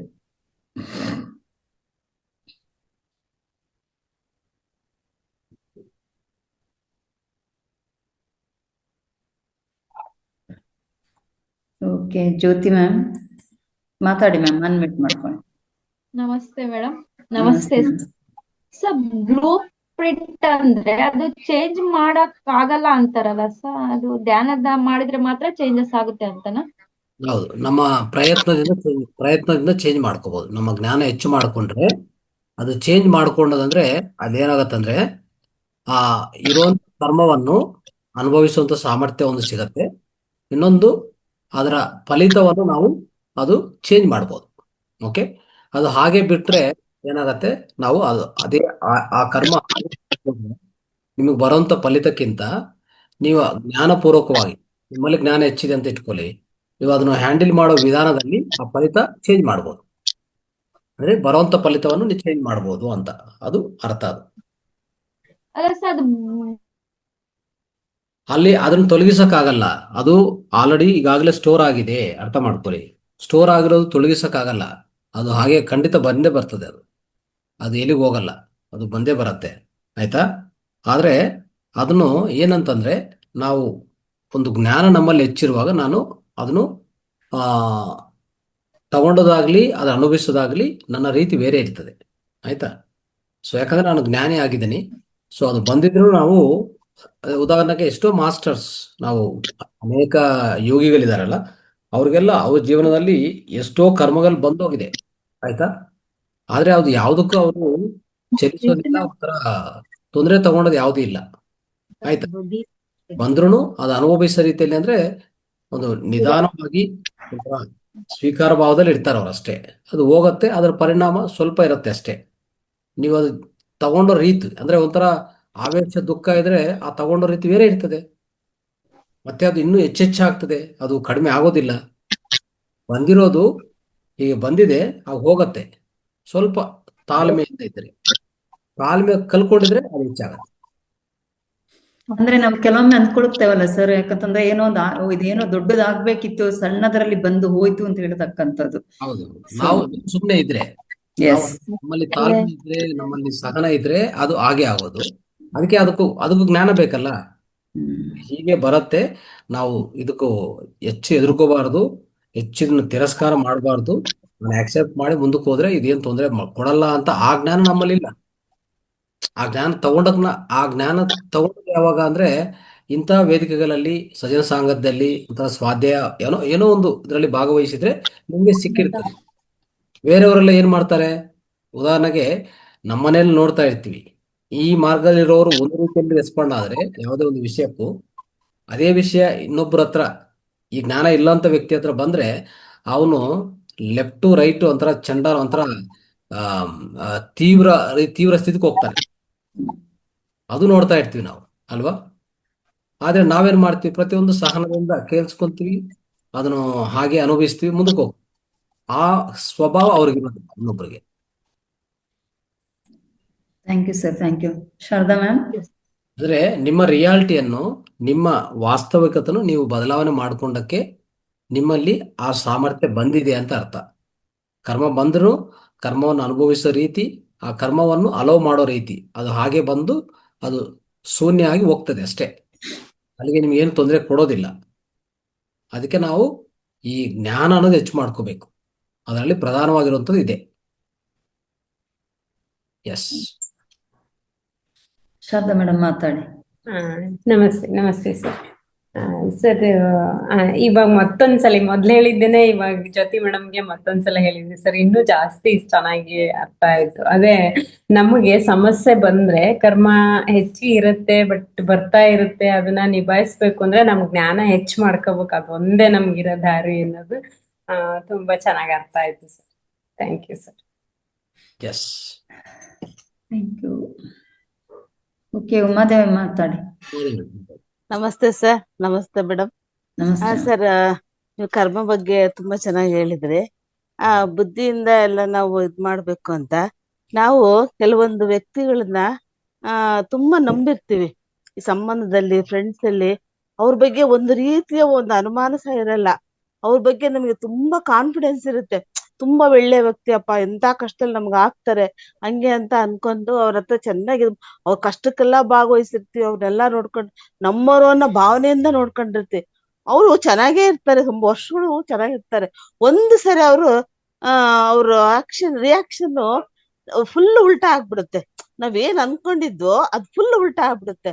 ಅವಾಗ ನಾವು ಸ್ವಲ್ಪ ರಿಯಾಕ್ಷನ್ ಮಾಡ್ತೀವಿ. ಅದು ಅಯ್ಯೋ, ನಾವ್ ಇಷ್ಟು ನಂಬಿದ್ವಲ್ಲ, ಇವ್ರೆಲ್ಲ ಹಿಂಗ್ ಮಾಡ್ಬಿಟ್ರಲ್ಲ, ಎಂತ ಕರ್ಮ ಅಪ್ಪ ನಮ್ದು, ಈ ತರ ಆಗೋಗ್ಬಿಡ್ತಲ್ಲ ಅಂತ ನಾವು ತುಂಬಾ ಅದು ಮನ್ಸಿಗೆ ಹಚ್ಕೊಂಡ್ಬಿಡ್ತೀವಿ ಸರ್. ಅದನ್ನ ಹಚ್ಕೊಂಡಾಗ ಆ ಮನ್ಸಲ್ಲಿ ಅದು ಹಂಗೆ ಸ್ಟೋರ್ ಆಗ್ಬಿಡುತ್ತೆ. ಅದು ಇಂಥ ವ್ಯಕ್ತಿಗಳು ನಮಗೆ ನಂಬಿಕೆ ದ್ರೋಹ ಮಾಡ್ಬಿಟ್ರಲ್ಲ ಅನ್ನೋದು ಅದು ಮನ್ಸಲ್ಲಿ ಹಂಗೆ ಸ್ಟೋರ್ ಆಗ್ಬಿಡುತ್ತೆ. ನಾವ್ ಎಷ್ಟೇ ಬುದ್ಧಿವಂತಿಕೆ ಇದ್ರು ಅವ್ರ ಬಗ್ಗೆ ನಾವು ಅಪಮಾನ ಪಟ್ಟಿರಲ್ಲ, ಆ ವಿವೇಚನೆ ಮಾಡಿರಲ್ಲ. ಅವ್ರು ರಿಯಾಕ್ಟ್ ಮಾಡಿದಾಗ ಅಷ್ಟೇ ಯೋಚನೆ ಮಾಡ್ತೀವಿ. ಅಲ್ಲಿವರೆಗೂ ನಾವು ಒಂದು ಒಳ್ಳೆ ಬುದ್ಧಿಯಿಂದ ಅವ್ರ ಹತ್ರ ಎಡ್ಕೋಬೇಕು, ಅವ್ರ ಬಗ್ಗೆ ಇದ್ ಮಾಡ್ಬೇಕು ಅನ್ನೋ ಭಾವನೆನೇ ಇರಲ್ಲ ಸರ್. ರಿಯಾಕ್ಟ್ ಆದಾಗ ಮಾತ್ರ ಆ ಭಾವನೆ ಬರುತ್ತೆ. ಅದನ್ನ ಅದನ್ನು ಮಾಡಬಾರ್ದು. ಮಾಡಿದ್ರೆ ಮತ್ತೆ ಅದೇ ಸರ್. ಒಂದು ಕರ್ಮ ಕ್ರಿಯೇಟ್ ಮಾಡ್ಕೊಳೋದಾಗತ್ತೆ, ಅದು ಅಷ್ಟೇ. ಹಾ. ನೀವು ಆತರ ಮಾಡಿದ್ರೆ ಅವರು ಹಾ. ರಿಯಾಕ್ಟ್ ಆಗಿದ್ದಾರೆ, ಕರೆಕ್ಟ್. ಮತ್ತೆ ನೀವು ಆ ರಿಯಾಕ್ಟ್ ಆಗಿರೋದು ನೆನಪಿಟ್ಕೊಂಡಕ್ ಹೋಗಿದ್ರೆ ಇದೊಂದು ಕರ್ಮ ಸೃಷ್ಟಿ ಆಯ್ತು ಮತ್ತೆ. ಅದೇ ಸರ್, ತುಂಬಾ ಅವ್ರು ಹಚ್ಕೊಂಡು ಅವ್ರಿಗೆ ಎಲ್ಲ ಹೆಲ್ಪ್ ಮಾಡಿರ್ತೀವಿ, ಎಲ್ಲಾ ಮಾಡಿರ್ತಾರೆ, ತಕ್ಷಣ ಹೋಗಲ್ಲ ಸರ್, ಸ್ಟೋರ್ ಆಗ್ಬಿಟ್ಟಿರುತ್ತೆ. ಇರ್ಬೋದು. ಆದ್ರೆ ನಾವಂತೂ ಮತ್ತೆ ಅದನ್ನು ಒಂದು ಸ್ಪಷ್ಟವಾಗಿ ನಮ್ಮ ಒಳಗಡೆ ಅಂತರಾಳದಲ್ಲಿ ಅದಕ್ಕೆ ಯಾವುದೇ ರೀತಿಯಲ್ಲಿ ಸ್ಥಾನ ಕೊಡಬಾರ್ದು. ಕೊಟ್ಟಿದ್ರೆ ಏನಾಗತ್ತೆ, ಅದು ಒಳಗಡೆ ಹಾಗೆ ಕೂತ್ಕೊಂತದೆ, ಅದು ಮತ್ತೆ ಬಿಡಲ್ಲ. ಅಲ್ಲಿ ಒಂದು ಬೀಜ ತರ ಕೂತ್ಕೊಂತದೆ. ಸಮಯ ಬರುವಾಗ ಸಸ್ಯ ಆಗತ್ತೆ. ಅದು ಮತ್ತೆ ಬಂದು ನಿಮ್ಮ ಜೀವನದಲ್ಲೇ ಒಂಥರ ಮೊಳಕೆ ಆಗಿ ಸಸ್ಯ ಆಗಿ ಬೆಳೀತಾ ಇರ್ತದೆ. ಆಯ್ತಾ? ಇದೆಲ್ಲ ಯಾರು ಪೋಷಣೆ ಮಾಡೋದಂದ್ರೆ ನಾವೇ ಪೋಷಣೆ ಮಾಡೋದು. ಅದಕ್ಕೆ ಆ ಬೀಜವನ್ನೇ ಇಟ್ಕೊಂಡಿಲ್ಲ ಅಂದ್ರೆ ಸಸ್ಯ ಬರುವಂತ ಚಾನ್ಸ್ ಇಲ್ವಲ್ಲ. ಆ ಬೀಜ ಇರುವಾಗನೇ ತೊಲಗಿಸಿದ್ರೆ ಮತ್ತೆ ಸಸ್ಯ ಬರೋದೇ ಇಲ್ಲ. ಅದಕ್ಕೆ ಇದೆಲ್ಲ ಜಾಗೃತವಾಗಿದ್ರೇನೆ ಜೀವನ ಅತಿ ಉಪಯುಕ್ತವಾಗಿ ಜ್ಞಾನಯುತವಾಗಿ ನಡೀತದೆ. ಇಲ್ಲ ಅಂದ್ರೆ ಮತ್ತೆ ನಾರ್ಮಲ್ ಜೀವನ ನಡೆಸ್ಕೋಬೇಕಾಗತ್ತೆ. ಸೊ ಅವಾಗ ಮತ್ತೆ ಕಷ್ಟ ಸುಖ ಇದೆಲ್ಲ ಇರ್ತದೆ. ಆಯ್ತಾ? ಒಂಥರ ಅಜ್ಞಾನದಲ್ಲಿ ನಾವು ಜಾರ್ಕೊಂತೀವಿ ಅಷ್ಟೇ. ಅಜ್ಞಾನದಲ್ಲಿ ಜಾರಬಾರ್ದಂತಾನೆ ಈ ಸತ್ಸಂಗ ಇರೋದು. ಹೌದು ಸರ್, ನಾವು ಅಜ್ಞಾನದಲ್ಲೇ ಅದನ್ನೇ ಸ್ಟೋರ್ ಮಾಡ್ಕೊಂಡು ಈ ತರ ನಾವು ಪರಿವರ್ತನೆ ಮಾಡ್ಕೋಬೇಕು ಅಂತ ಇವಾಗ ಸರ್ ಗೊತ್ತಾಗಿದೆ. ಇದು ಹೌದು ಜ್ಞಾನದಿಂದ ನಾವೆಲ್ಲ ಪರಿವರ್ತನೆ ಹೌದು ಮಾಡ್ಕೋಬಹುದು ಹೌದು ಹೌದು ಹೌದು. ಅನ್ನೋದು. ಇಲ್ಲಾಂದ್ರೆ ಹಿಂಗೆ ಅಂದ್ರೆ ನಾವು ಬಳಸ್ತಾ ಇದೀವಿ, ನಮ್ಮ ಜೀವನವನ್ನು ಏನೇನೋ ಬಳಸ್ತಾ ಇದೀವಿ, ಯಾವುದೋ ಒಂದು ರೀತಿಯಲ್ಲಿ ಬಳಸ್ಕೊಂತಾ ಇದೀವಿ. ಬಟ್ ಹ್ಮ್ ಈಗ ಆತರ ಆಗ್ತಾ ಇಲ್ವಲ್ಲ. ಪ್ರತಿಯೊಂದು ಹ್ಮ್ ಸ್ಟೆಪ್ ಹೆಜ್ಜೆ ಹೆಜ್ಜೆ ನಾವು ತುಂಬಾ ಹ್ಮ್ ಜಾಗೃತವಾಗಿ ಮಾಡ್ತಾ ಇದೀವಿ. ಅಂದ್ರೆ ಅರ್ಥ ಏನ, ಅದಕ್ಕೂ ಮಾರ್ಗ, ಅದಕ್ಕೂ ಅಂದ್ರೆ ಈ ಸಾಧನ ಮಾರ್ಗದಿಂದನೇ ಸಿಕ್ಕಿರೋದು ಅದು. ಆ ಉಪಾಯ ಸಿಕ್ಕಿರೋದು ಇಲ್ಲಿ ಅಲ್ವಾ. Hmm yes. Thank thank you you sir. Sir, thank you. Basappa sir ಮಾತಾಡಿ. ನಮಸ್ಕಾರ ಮೇಡಮ್. ನಮಸ್ಕಾರ ಗುರುಜಿ. ನಮಸ್ಕಾರ ನಮಸ್ತೆ. ಸರ್. ಕರ್ಮ ಅಂದ್ರೆ ಕೆಲಸ ಅಂತೀರಿ, ಶಕ್ತಿನೂ ಅಂತೀರಿ. ಹೌದು ಆದ್ರೆ ಇದು ನಮ್ಮ ಜೀವನದಲ್ಲಿ ಇದು ನಮಗೆ ಪಾಠ ಕಲ್ಸಕ್ ಬರ್ತೈತಿ ಅಂದ್ರೆ ಪಾಠ ದಟ್ ಮೀನ್ಸ್ ನಾವು ಏನೋ ಒಂದು ತಪ್ಪು ಮಾಡಿದಕ್ಕೆ ನಾವು ಶಿಕ್ಷೆ ಅನುಭವಿಸಕ್ಕೆ ಅದು ಪಾಠ ಅಂತ ಅನ್ಕೊಂತೀವಿ. ಹ್ಮ್ ಹ್ಮ್ ಹ್ಮ್. ಹ್ಮ್. ಅದು ನೀವು ಅನ್ಕೊಂತೀರಿ ಅಷ್ಟೇ ಅದು. ಓಕೆ. ಬಟ್ ನಾನು ಮೊದಲೇ ಸರಿ ಹೇಳಿದ್ದೀನಿ, ಇಲ್ಲಿ ಯಾವುದು ಶಿಕ್ಷೆ ಇಲ್ಲ, ಯಾವುದು ಒಂಥರ ನಿಮಗೆ ಶಿಕ್ಷೆ ಕೊಡುವಂಥದ್ದು ಯಾವುದೂ ಇಲ್ಲ, ಪನಿಷ್ಮೆಂಟ್ ಅಂತ ಯಾವುದಿಲ್ಲ. ಇದು ಪನಿಷ್ಮೆಂಟ್ ಅಂತ ಅನ್ಕೊಂಡಕ್ಕೂ ಸಾಧ್ಯವಿಲ್ಲ. ಯಾಕಂದ್ರೆ ಈಗ ಆತ್ಮ ಇದೆ ಅಂತ ಇಟ್ಕೊಳ್ಳಿ, ನೀವು ದೇಹದಲ್ಲಿ ನಿಮ್ಗೆ ಆ ಥರ ಅನಿಸ್ಬೋದು ಅಷ್ಟೇ ಅಲ್ವಾ. ಬಟ್ ದೇಹ ಶಾಶ್ವತವಾಗಿರತ್ತಾ ಅಂದ್ರೆ ಇರಲ್ಲ. ಸ್ವಲ್ಪ ದಿವಸಗಳಾದ್ಮೇಲೆ, ಒಂದು 50 ವರ್ಷನೋ 80 ವರ್ಷ, 100 ವರ್ಷ ಆದ್ಮೇಲೆ ದೇಹ ಮಾಯ ಆಗತ್ತೆ. ಬಟ್ ಶಾಶ್ವತವಾಗಿರುವಂತ ಆತ್ಮ ಇದೆಯಲ್ಲ, ಆ ಆತ್ಮ ಒಳಗಡೆ ಆ ಬೆಳವಣಿಗೆ ಅನ್ನೋದು ಇದೆಯಲ್ಲ ನೋಡಿ. ಆತ್ಮ ಅಂದ್ರೆ ಇಲ್ಲಿ ಏನಾಗುತ್ತಂದ್ರೆ, ಪ್ರತಿ ಕರ್ಮದಿಂದ the person may not learn but soul will learn. ಅದು ಅರ್ಥ ಆಯ್ತಾ. ಅಂದ್ರೆ ಕರ್ಮ ಈಸ್ ಫಾರ್ ಸೋಲ್ ಗ್ರೋತ್. ಕರ್ಮ ಅಂದ್ರೆ ಯಾವ್ದಕ್ಕಪ್ಪ ಅಂದ್ರೆ, ಕರ್ಮ ಲೀಡ್ಸ್ ಟು ಸೋಲ್ ಗ್ರೋತ್ ಅಂತ ಹೇಳ್ತೀವಿ ನಾವು. ಸೊ ಆ ಕರ್ಮ ಮಾಡಿಲ್ಲದೆ ಈ ಮೊದಲನೇ ಜನ್ಮಗಳಲ್ಲಿ ಕರ್ಮ ಮಾಡೋದು ಕಡ್ಡಾಯ ಆಯ್ತಾ. ಮೊದಲನೇ ಜನ್ಮಗಳು ಅಂದ್ರೆ ನಾವು ಶೈಶವಾತ್ಮವಾಗಿ ಜನ್ಮ ತಗೊಂಡಿದ ಮೇಲೆ, ಶೈಶವಾತ್ಮ ಆಗಿ ಆತ್ಮ ಉತ್ಪನ್ನ ಆಗಿದ ಮೇಲೆ, ಅದು ಮತ್ತೆ ಅನಂತಾತ್ಮ ಆಗೋವರೆಗೂ ಅದರ ಪ್ರಯಾಣ ನಿಲ್ಸಲ್ಲ ಆಯ್ತಾ. ಅದಕ್ಕೆ ನಾವು ನೋಡ್ತಾ ಇರ್ತೀವಿ, ಯಾವ ಆತ್ಮನೂ ಯಾವಾಗಲೂ ಏನು ಮಾಡಿಲ್ಲದೆ ಸುಮ್ಮನೆ ಕೂತ್ಕೊಂಡಿರುವಂತ ಆತ್ಮ ನೀವು ನೋಡಿದ್ರಾ? ಅವ್ರು ಯಾರಾದ್ರೂ ಆಗ್ಲಿ, ಎಷ್ಟೇ ಕಷ್ಟದಲ್ಲಿದ್ರು ಏನೋ ಒಂದು ಮಾಡ್ತಾ ಇರ್ತಾನೆ ಅಷ್ಟೇ.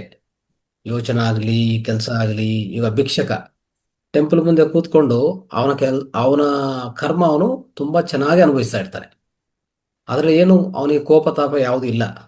ಆ ರೀತಿಯಲ್ಲಿ ನಾವು ಜನ್ಮ ತಗೊಂಡಿದ್ದೀನಿ ಅಂತ ದಿನನಿತ್ಯ ಕೂತ್ಕೊಂಡು ಅವನ ಬಾಧೆ ಅನ್ನೋದು ಪಡೋದಿಲ್ಲ. ನೀವು ಬೇಕಂದ್ರೆ ಹೋಗಿ ನೋಡಿ. ಯಾಕಂದ್ರೆ ಆ ಆತ್ಮಕ್ಕೆ ಅದು ಅದ್ಭುತವಾದ ಪಾತ್ರೆ. ಅದು ಆ ಆತ್ಮಕ್ಕೆ ಅದು ಬಾಧೆ ಇಲ್ಲ, ನಿಮ್ಮ ದೇಹಕ್ಕೆ ಬಾಧ ಅಷ್ಟೇ. ಬಹುಶಃ ಆ ಬಾಧೆಯನ್ನು ಸ್ವಲ್ಪ ಹೊತ್ತೆ, ಯಾವಾಗ ಏನೋ ಒಂದು ಹುಟ್ಟಿದ ಮೇಲೆ ಸ್ವಲ್ಪ ದಿವಸಗಳು, ಸ್ವಲ್ಪ ತಿಂಗಳುಗಳು, ಸ್ವಲ್ಪ ವರ್ಷಗಳಟ್ಲ ಸ್ವಲ್ಪ ದೇಹಕ್ಕೆ ತೊಂದರೆ ಆಗ್ಬೋದು. ಆಮೇಲೆ ಅದನ್ನು ಅಳವಡಿಸ್ಕೊಂತಾನೆ. ಅದು ಒಂಥರ ಅಭ್ಯಾಸ ಆಗ್ಬಿಡ್ತದೆ ಅವನಿಗೆ. ಅದಾದ್ಮೇಲೆ 2 ಕೈಗಳು ಕಟ್ಟಾಗಿರ್ತದೆ, ಕಾಲುಗಳು ಕಟ್ಟಾಗಿರ್ತದೆ. ಅದು ಕರ್ಮಾನುಸಾರ. ಅದೊಂದು ಪಾತ್ರೆ ಆಯ್ತಾ. ಆ ಭಿಕ್ಷಕ ಪಾತ್ರವನ್ನು ತುಂಬಾ ಚೆನ್ನಾಗಿ ನಿರ್ವಹಣೆ ಮಾಡ್ತಾ ಇರ್ತಾನೆ, ಆನಂದವಾಗಿ ನಿರ್ವಹಣೆ ಮಾಡ್ತಾನೆ. ಅಂದ್ರೆ ಅವಾಗ ಅರ್ಥ ಏನು? ಆತ್ಮಕ್ಕೆ ಯಾವುದು ಕ್ಷೋಭ ಇಲ್ಲ. ಇರೋ ಕಷ್ಟ, ಇರೋ ದುಃಖ ಆಗ್ಲಿ, ಸ್ವಲ್ಪ ಏನಾದ್ರೂ ಇದ್ರೆ ಆ ದೇಹಕ್ಕೆ ಮಾತ್ರವೇ. ಅದಕ್ಕೆ ಪನಿಷ್ಮೆಂಟ್ ಅಂತ ತಗೊಳಕ್ ಹೋಗ್ಬೇಡಿ. ಕರ್ಮ ಅನ್ನೋದು for the evolution of the soul ಅಂತ ಹೇಳ್ತೀವಿ ನಾವು, for the growth of the soul ಅಂತ ಹೇಳ್ತೀವಿ ನಾವು. ಆತ್ಮ ಬೆಳವಣಿಗೆಗೆ, ಆತ್ಮ ಪುರೋಗತಿಗೆ ಕರ್ಮ ಅನ್ನೋದು ನೆಸಸರಿ. ಇದು ನೆನಪಿಟ್ಕೋಬೇಕು ನಾವು ಚೆನ್ನಾಗಿ. Yes. Thank you sir. Thank you. Mala ma'am unmute ಮಾಡ್ಕೊಳ್ಳಿ. ನಮಸ್ತೆ ಸರ್. Yes. ಇದು ನಂದು first meditation class.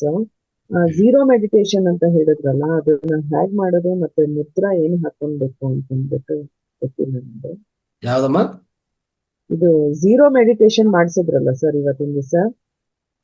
Zero meditation, zero meditation. ಶೂನ್ಯವನ್ನ ಶೂನ್ಯ ಧ್ಯಾನ ಮಾಡಿಸಿದ್ರಲ್ಲ, ವಿತೌಟ್ ಮ್ಯೂಸಿಕ್. ಅದು ಹೇಗೆ ಮಾಡೋದು ಅಂತಂದ್ಬಿಟ್ಟು, ಮತ್ತೆ ಅದಕ್ಕೆ ಯಾವ ಮುದ್ರಾ ಹಾಕೊಬೇಕು ಅನ್ನೋದು, ಇದು ಫಸ್ಟ್ ನಂದು ಮೆಡಿಟೇಷನ್ ಕ್ಲಾಸ್. ಮುದ್ರಾ ಯಾವುದಿಲ್ಲಮ್ಮ, ಮುದ್ರಾ ಯಾವುದಿಲ್ಲ. ಜನರಲಿ ಧ್ಯಾನ ಪೋಸ್ಚರ್ ಅಂದ್ರೆ ಧ್ಯಾನ ಭಂಗಿಮ ಇದೆಯಲ್ಲ, ಅದು ತಿಳ್ಕೊಂಡ್ರೆ ಸಾಕು. ಶೂನ್ಯ ಧ್ಯಾನ ಅಂದ್ರೆ ಏನಿಲ್ಲ, ಯಾವುದೇ ಮ್ಯೂಸಿಕ್ ಇಲ್ಲದೆ ಶ್ವಾಸದ ಮೇಲೆ ಗಮನ ಇಟ್ಕೊಂಡು ಧ್ಯಾನ ಮಾಡೋದು, ಅದೇ ಶೂನ್ಯ ಧ್ಯಾನ ಅಂತ. Okay okay. ಓಕೆ ಆಯ್ತಾ. ಓಕೆ. ನಮ್ಮ ಬ್ರೀತಿಂಗ್ ಮೇಲೆ ಕಾನ್ಸಂಟ್ರೇಟ್ ಮಾಡೋದು ಅಂತ ಹೇಳ್ತಾರೆ. ಬ್ರೀತಿಂಗ್ ಅಂದ್ರೆ ಈ ಅಬ್ಸರ್ವ್ ಮಾಡೋದು.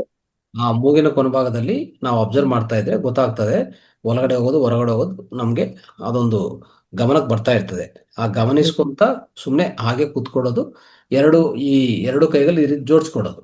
ಆಯ್ತಾ. ಓಕೆ ಜೋಡಿಸ್ಕೊಂಡು ಓಕೆ ಮಳ್ಳಲ್ಲಿ ಇಟ್ಕೊಳ್ಳಿ, ಓಕೆ ಕಾಲು ರೀತಿ ಕ್ರಾಸ್ ಮಾಡ್ಕೊಳ್ಳಿ.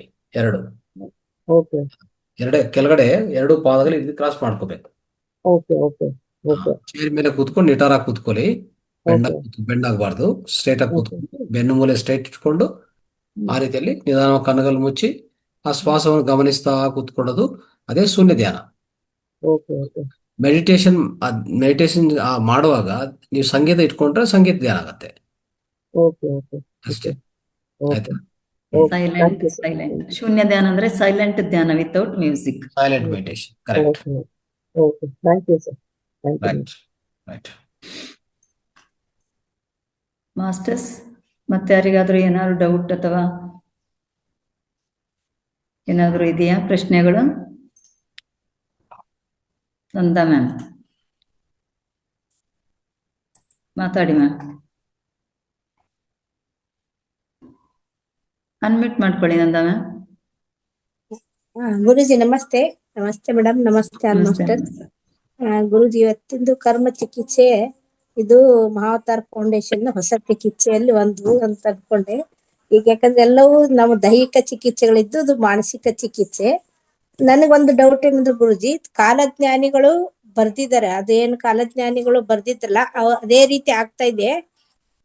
ಆದ್ರೆ ನಾವು ಈಗ ಧ್ಯಾನಕ್ಕೆ ಬಂದ ನಂತರ ನಾವು ಕರ್ಮಗಳನ್ನ ಒಳ್ಳೇದ್ ಮಾಡ್ಬೇಕು ಅಂತಂದು ನಮಗ್ ಅರ್ಥ ಆಗ್ತಾ ಇದೆ. ಆದ್ರೆ ಕೆಲವರು ಹಿಂದೆಲ್ಲ ಇವ್ರು ಬರ್ತಾ ಇದ್ರು ಗುರುಜಿ, ಏನಂದ್ರೆ ಸಾರೋ ಐನಾರ್ ಅಂತ ಬರ್ತಾ ಇದ್ರು, ರಾತ್ರಿ ಎಲ್ಲ ಬಂದು ಲಾಟಿನ್ ಹಿಡ್ಕೊಂಡು ಹಿಂಗ್ ಆಗುತ್ತೆ ಅಂತ ಹೇಳ್ತಾ ಇದ್ರು ಅವರು. ಹಳ್ಳಿಯಲ್ಲೆಲ್ಲ ಬಂದು ಈ ರೀತಿ ಆಗತ್ತೆ ಅಂತ ಹೇಳ್ತಿದ್ರು, ಅದನ್ನ ನಂಬ್ತಾ ಇದ್ವಿ ನಾವು. ನಂತರ ಈಗ ಅದನ್ನೇ ಕಾಲಜ್ಞಾನಿಗಳು ಅಂದ್ರೆ ಪಂಚಾಂಗ ಅಥವಾ ಭವಿಷ್ಯ ಅದನ್ನ ನಾವು ನಂಬಬೇಕು ಬೇಡ? ಭವಿಷ್ಯನ ಅದನ್ನ ಏನಂದ್ರೆ ಈ ಪಂಚಾಂಗದಲ್ಲಿ ಜ್ಯೋತಿಷ್ಯಲ್ಲಿ ಬರೆದಿರುವಂತ ಆ ಸಂಘಟನೆಗಳಿದೆಯಲ್ಲ, ಸರಿಯಾದ ಪಂಚಾಂಗ, ಸರಿಯಾದ ಆಸ್ಟ್ರಾಲಜಿ ಏನಿದೆ ಅದರಲ್ಲಿ ಆ ಘಟನೆಗಳು ಕರೆಕ್ಟೇ ಇರ್ತವೆ, ತಪ್ಪಿರಲ್ಲ. ಅವೆಲ್ಲ ಈ ಅಂದ್ರೆ ಒಂಥರ ಸ್ಟಾರ್ಸು ಅಂದ್ರೆ ನಕ್ಷತ್ರಗಳು, ಗ್ರಹಗಳು, ಅದರ ಕ್ಯಾಲ್ಕುಲೇಷನ್ಸು, ಮ್ಯಾಥಮೆಟಿಕಲ್ ಈಕ್ವೇಶನ್ಸ್ ಪ್ರಕಾರ ಬರೆದಿರುವಂಥದ್ದು ಕರೆಕ್ಟೇ ಇರ್ತದೆ. ಇದು ಇದು ಇನ್ನು ಅಂದ್ರೆ ಈ ನಮ್ಮ ಸ್ಪಿರಿಚುವಲ್ ಸೈಂಟಿಸ್ಟ್ ಅಂತಂದ್ರೆ ವೀರಬ್ರಹ್ಮೇಂದ್ರ ಸ್ವಾಮಿ ಇಂಥ ಮಹಾನ್ ವ್ಯಕ್ತಿಗಳು, ಅವರು 3ನೇ ಕಣ್ಣಿಂದ ದರ್ಶನ ಮಾಡಿ ಬರೆದಿರುವಂತ ಈ ಕಾಲಜ್ಞಾನ. ಓಕೆ. ಅಂದ್ರೆ ಅವರು ಸ್ವರ ವಿಜ್ಞಾನವನ್ನು ಉಪಯೋಗಿಸ್ಕೊಂಡು ಇವೆಲ್ಲ ಬರೆದಿರ್ತಾರಲ್ಲ, ಇವೆಲ್ಲನೂ ಸಹ ಏನಂತಂದ್ರೆ ಈ ವಿಶ್ವದಲ್ಲಿ ಈಗಾಗಲೇ ಪ್ರಚುರಣ ಆಗಿರುವಂಥದ್ದು ಅವರು ಹೇಳಿದರು. ಅವು ಕಂಪಲ್ಸರಿ ನಡೆಯಲೇ ನಡೀತವೆ ಅವೆಲ್ಲ. ಆದ್ರೆ ಒಂದು ಏನಂತಂದ್ರೆ ಯಾವುದೇ ಒಂದು ಕೆಟ್ಟದಾಗಿ ನಡೆಯುವಂತ ಘಟನೆ ಏನಾದ್ರು ಇದ್ರೆ ಅದ ತೀವ್ರತೆ ಕಡಿಮೆ ಮಾಡ್ಕೊಂಡಕ್ಕೆ ಮಾನವಾಳಿಗೆ ಒಂದು ಗುಂಪಾಗಿ ನಾವು ಮಾಡ್ಕೋಬಹುದು. ಯಾವಾಗಂತಂದ್ರೆ ನಮ್ಮ ಯೋಚನೆಗಳ ತೀರು, ನಮ್ಮ ಶಕ್ತಿ. ಯಾಕಂದ್ರೆ ನಾವು ಒಂಥರ ಸಹ ಸೃಷ್ಟಿಕರ್ತಗಳವೆ. ಅಂದ್ರೆ ನಾವೆಲ್ಲರೂ ಸಹ ಸೃಷ್ಟಿಕರ್ತಗಳಾದ್ಮೇಲೆ ನಮಗೂ ಆ ಶಕ್ತಿ ಕೊಟ್ಟಿದ್ದಾನೆ. ಅಂದ್ರೆ ನಮ್ಮಲ್ಲಿರುವಂತ ಆ ಶಕ್ತಿಯನ್ನು ಉಪಯೋಗಿಸ್ಕೊಂಡು, ಯಾಕಂದ್ರೆ ನಾವು ವಿಶ್ವಶಕ್ತಿ ಕನೆಕ್ಟ್ ಆಗಿರ್ತೀವಲ್ಲ ಯಾವಾಗ್ಲೂ. ಸೊ ಆ ಶಕ್ತಿಯನ್ನು ಉಪಯೋಗಿಸ್ಕೊಂಡು ನಾವು ಆ ಘಟನೆಯನ್ನು ಬದಲಾವಣೆ ಅಂತಂದ್ರೆ ಒಂಥರ ತೀವ್ರತೆ ಕಡಿಮೆ ಮಾಡುವಂತ ಅವಶ್ಯಕತೆ ಹೆಚ್ಚಾಗಿದೆ. ಆದ್ರೆ ಎಲ್ಲಿ ನಡೀತಾ ಇದೆ ಅದು ನಡೆಯಲ್ಲ. ಯಾಕಂದ್ರೆ ಇಲ್ಲಿ ಈ ಭೂಮಿ ಮೇಲೆ ಹೇಗಂದ್ರೆ ಸೊ ಒಂಥರ ನಮ್ಮ ಚೈತನ್ಯ ಸ್ಥಾಯಿಗಳು ತುಂಬಾ ಕಡಿಮೆ ಲೆವೆಲ್ ಇದೆ. ಅದು ನಡೆಯೋದಿಲ್ಲ. ಅದು ಹಾಗೆ ಅದಕ್ಕೆ ಪ್ರತಿಯೊಂದು ಘಟನೆ ನಡ್ಕೊಂಡು ಹೋಗ್ತಾ ಇದೆ ಅಷ್ಟೇ. ಆಯ್ತಾ. ಅದೇನಾದ್ರೂ ಬದಲಾವಣೆ ಅಂದ್ರೆ ನಡೆಯುವಂತ ಘಟನೆ ನಡೀಬೇಕು ಅಂತನೂ ಆ ಒಂದು ಪರ್ಟಿಕ್ಯುಲರ್ ಘಟನೆ ಈ ನಡೀಬೇಕು, ಈ ಸಮಯಕ್ಕೆ ಇಂಥ ಪ್ಲೇಸ್ಗೆ ಅಂತ ಅನ್ನೋದು ನಿರ್ಣಯ ಆಗಿದೆ. ಅದು ನಡೀತದೆ ಖಂಡಿತ.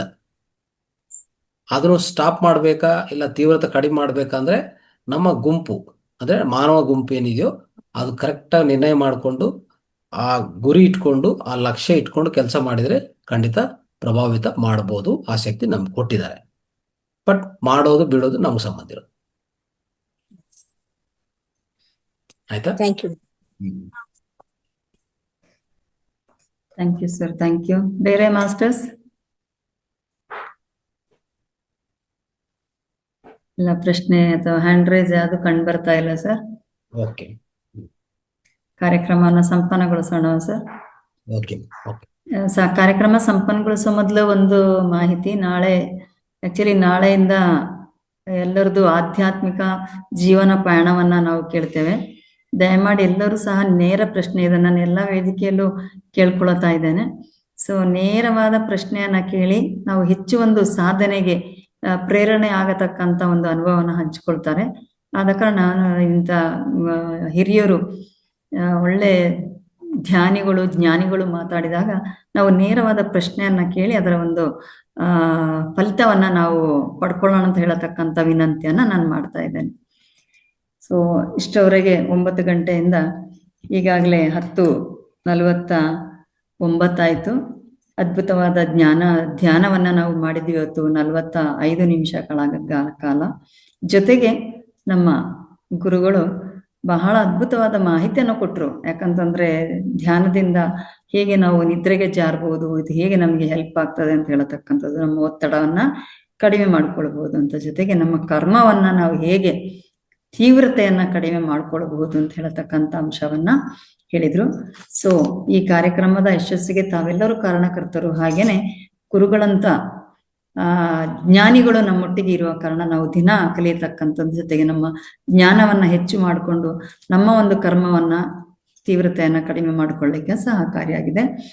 ಈ ಒಂದು ಅಂಶದ ಜೊತೆಗೆ ನಾನು ಈ ವೇದಿಕೆಯಲ್ಲಿರುವ ಎಲ್ಲ ಧ್ಯಾನ ಬಂಧುಗಳ ಪರವಾಗಿ ನಾನು ರಂಗನಾಥ್ ಸರ್ಗೆ ಅನಂತ ಧನ್ಯವಾದಗಳನ್ನ ಹೇಳ್ತಾ ಇದ್ದೇನೆ. ಸರ್ ಧನ್ಯವಾದಗಳು. ಹಾಗೇನೆ ಕಾರ್ಯಕ್ರಮದ ಯಶಸ್ಸಿಗೆ ತಾವೆಲ್ಲರೂ ಸಹ ಕಾರಣಕರ್ತರು. ಧ್ಯಾನಕ್ಕೆ, ಜ್ಞಾನಕ್ಕೆ ಎಲ್ಲವೂ ಸಹ ತಮ್ಗೆಲ್ರಿಗೂ ಸಹ ಧನ್ಯವಾದವನ್ನ ಹೇಳ್ತೇನೆ. ಇಂದಿನ ಈ ಕಾರ್ಯಕ್ರಮವನ್ನು ನಾವು ಇಲ್ಲಿಗೆ ಮುಕ್ತಾಯಗೊಳಿಸೋಣ. ನಾನು ಇವತ್ತೊಂದು ವಾಯ್ಸ್ ಮೆಸೇಜ್ ಅನ್ನು ಬಿಟ್ಟಿದೆ. ದಯಮಾಡಿ 9 ಗಂಟೆಯ ಮೊದಲೇ ಎಲ್ಲರೂ ಜಾಯಿನ್ ಆಗತಕ್ಕಂಥ ಒಂದು ಅಭ್ಯಾಸವನ್ನ, ಆ ಒಂದು ಶಿಸ್ತನ್ನ ನಾವು ಇಟ್ಕೊಳ್ಳೋಣ ಅಂತ. ಯಾಕಂತಂದ್ರೆ ನಾವು ಸ್ಟಾರ್ಟ್ ಮಾಡುವಾಗ ತುಂಬಾ ಕಡಿಮೆ ಜನ ಇದ್ದಾರೆ, ಆಮೇಲೆ ಜಾಯಿನ್ ಆಗುದಲ್ಲ. ಇವತ್ತೆಲ್ಲರೂ ಬೇಗ ಜಾಯಿನ್ ಆಗಿದ್ದೀರಾ, ನಿಜವಾಗ್ಲೂ ಧನ್ಯವಾದಗಳು. ಪ್ರಾರಂಭದಲ್ಲೇ ಧ್ಯಾನದಲ್ಲೇ ತುಂಬಾ ಜನ ಇದ್ವಿ. ನಾಳೆ ಫಸ್ಟ್ ಸ್ವಾಧ್ಯಾಯ ಇರುತ್ತೆ ಅಥವಾ ಜ್ಞಾನ ಹಂಚಿಕೆ. ಆದ ಕಾರಣ ನಾವು ಅತಿಥಿಗಳಿಗೆ ಗೌರವ ಕೊಡುವುದು ಸಹ ನಮ್ಮೊಂದು ಆದ್ಯ ಕರ್ತವ್ಯ. ಆದ ಕಾರಣ ಒಂದು 5 ನಿಮಿಷಕ್ಕೆ ಮೊದಲು ನಾವೆಲ್ಲರೂ ಜಾಯಿನ್ ಆಗಿ ಈ ಒಂದು ಸದುಪಯೋಗನ ಪಡ್ಕೊಳ್ಳೋಣ ಅಂತ ಹೇಳತಕ್ಕಂಥ ವಿನಂತಿಯನ್ನ ಮಾಡುತ್ತಾ ಇಂದಿನ ಕಾರ್ಯಕ್ರಮನ ಇಲ್ಲಿಗೆ ನಾವು ಸಂಪನ್ನಗೊಳಿಸೋಣ. ಎಲ್ರಿಗೂ ಧನ್ಯವಾದಗಳು. ಥ್ಯಾಂಕ್ ಯು ಮಾಸ್ಟರ್ಸ್, ಎಲ್ಲರಿಗೂ ಧನ್ಯವಾದ. ನಮಸ್ತೆ, ಶುಭರಾತ್ರಿ. Thank you.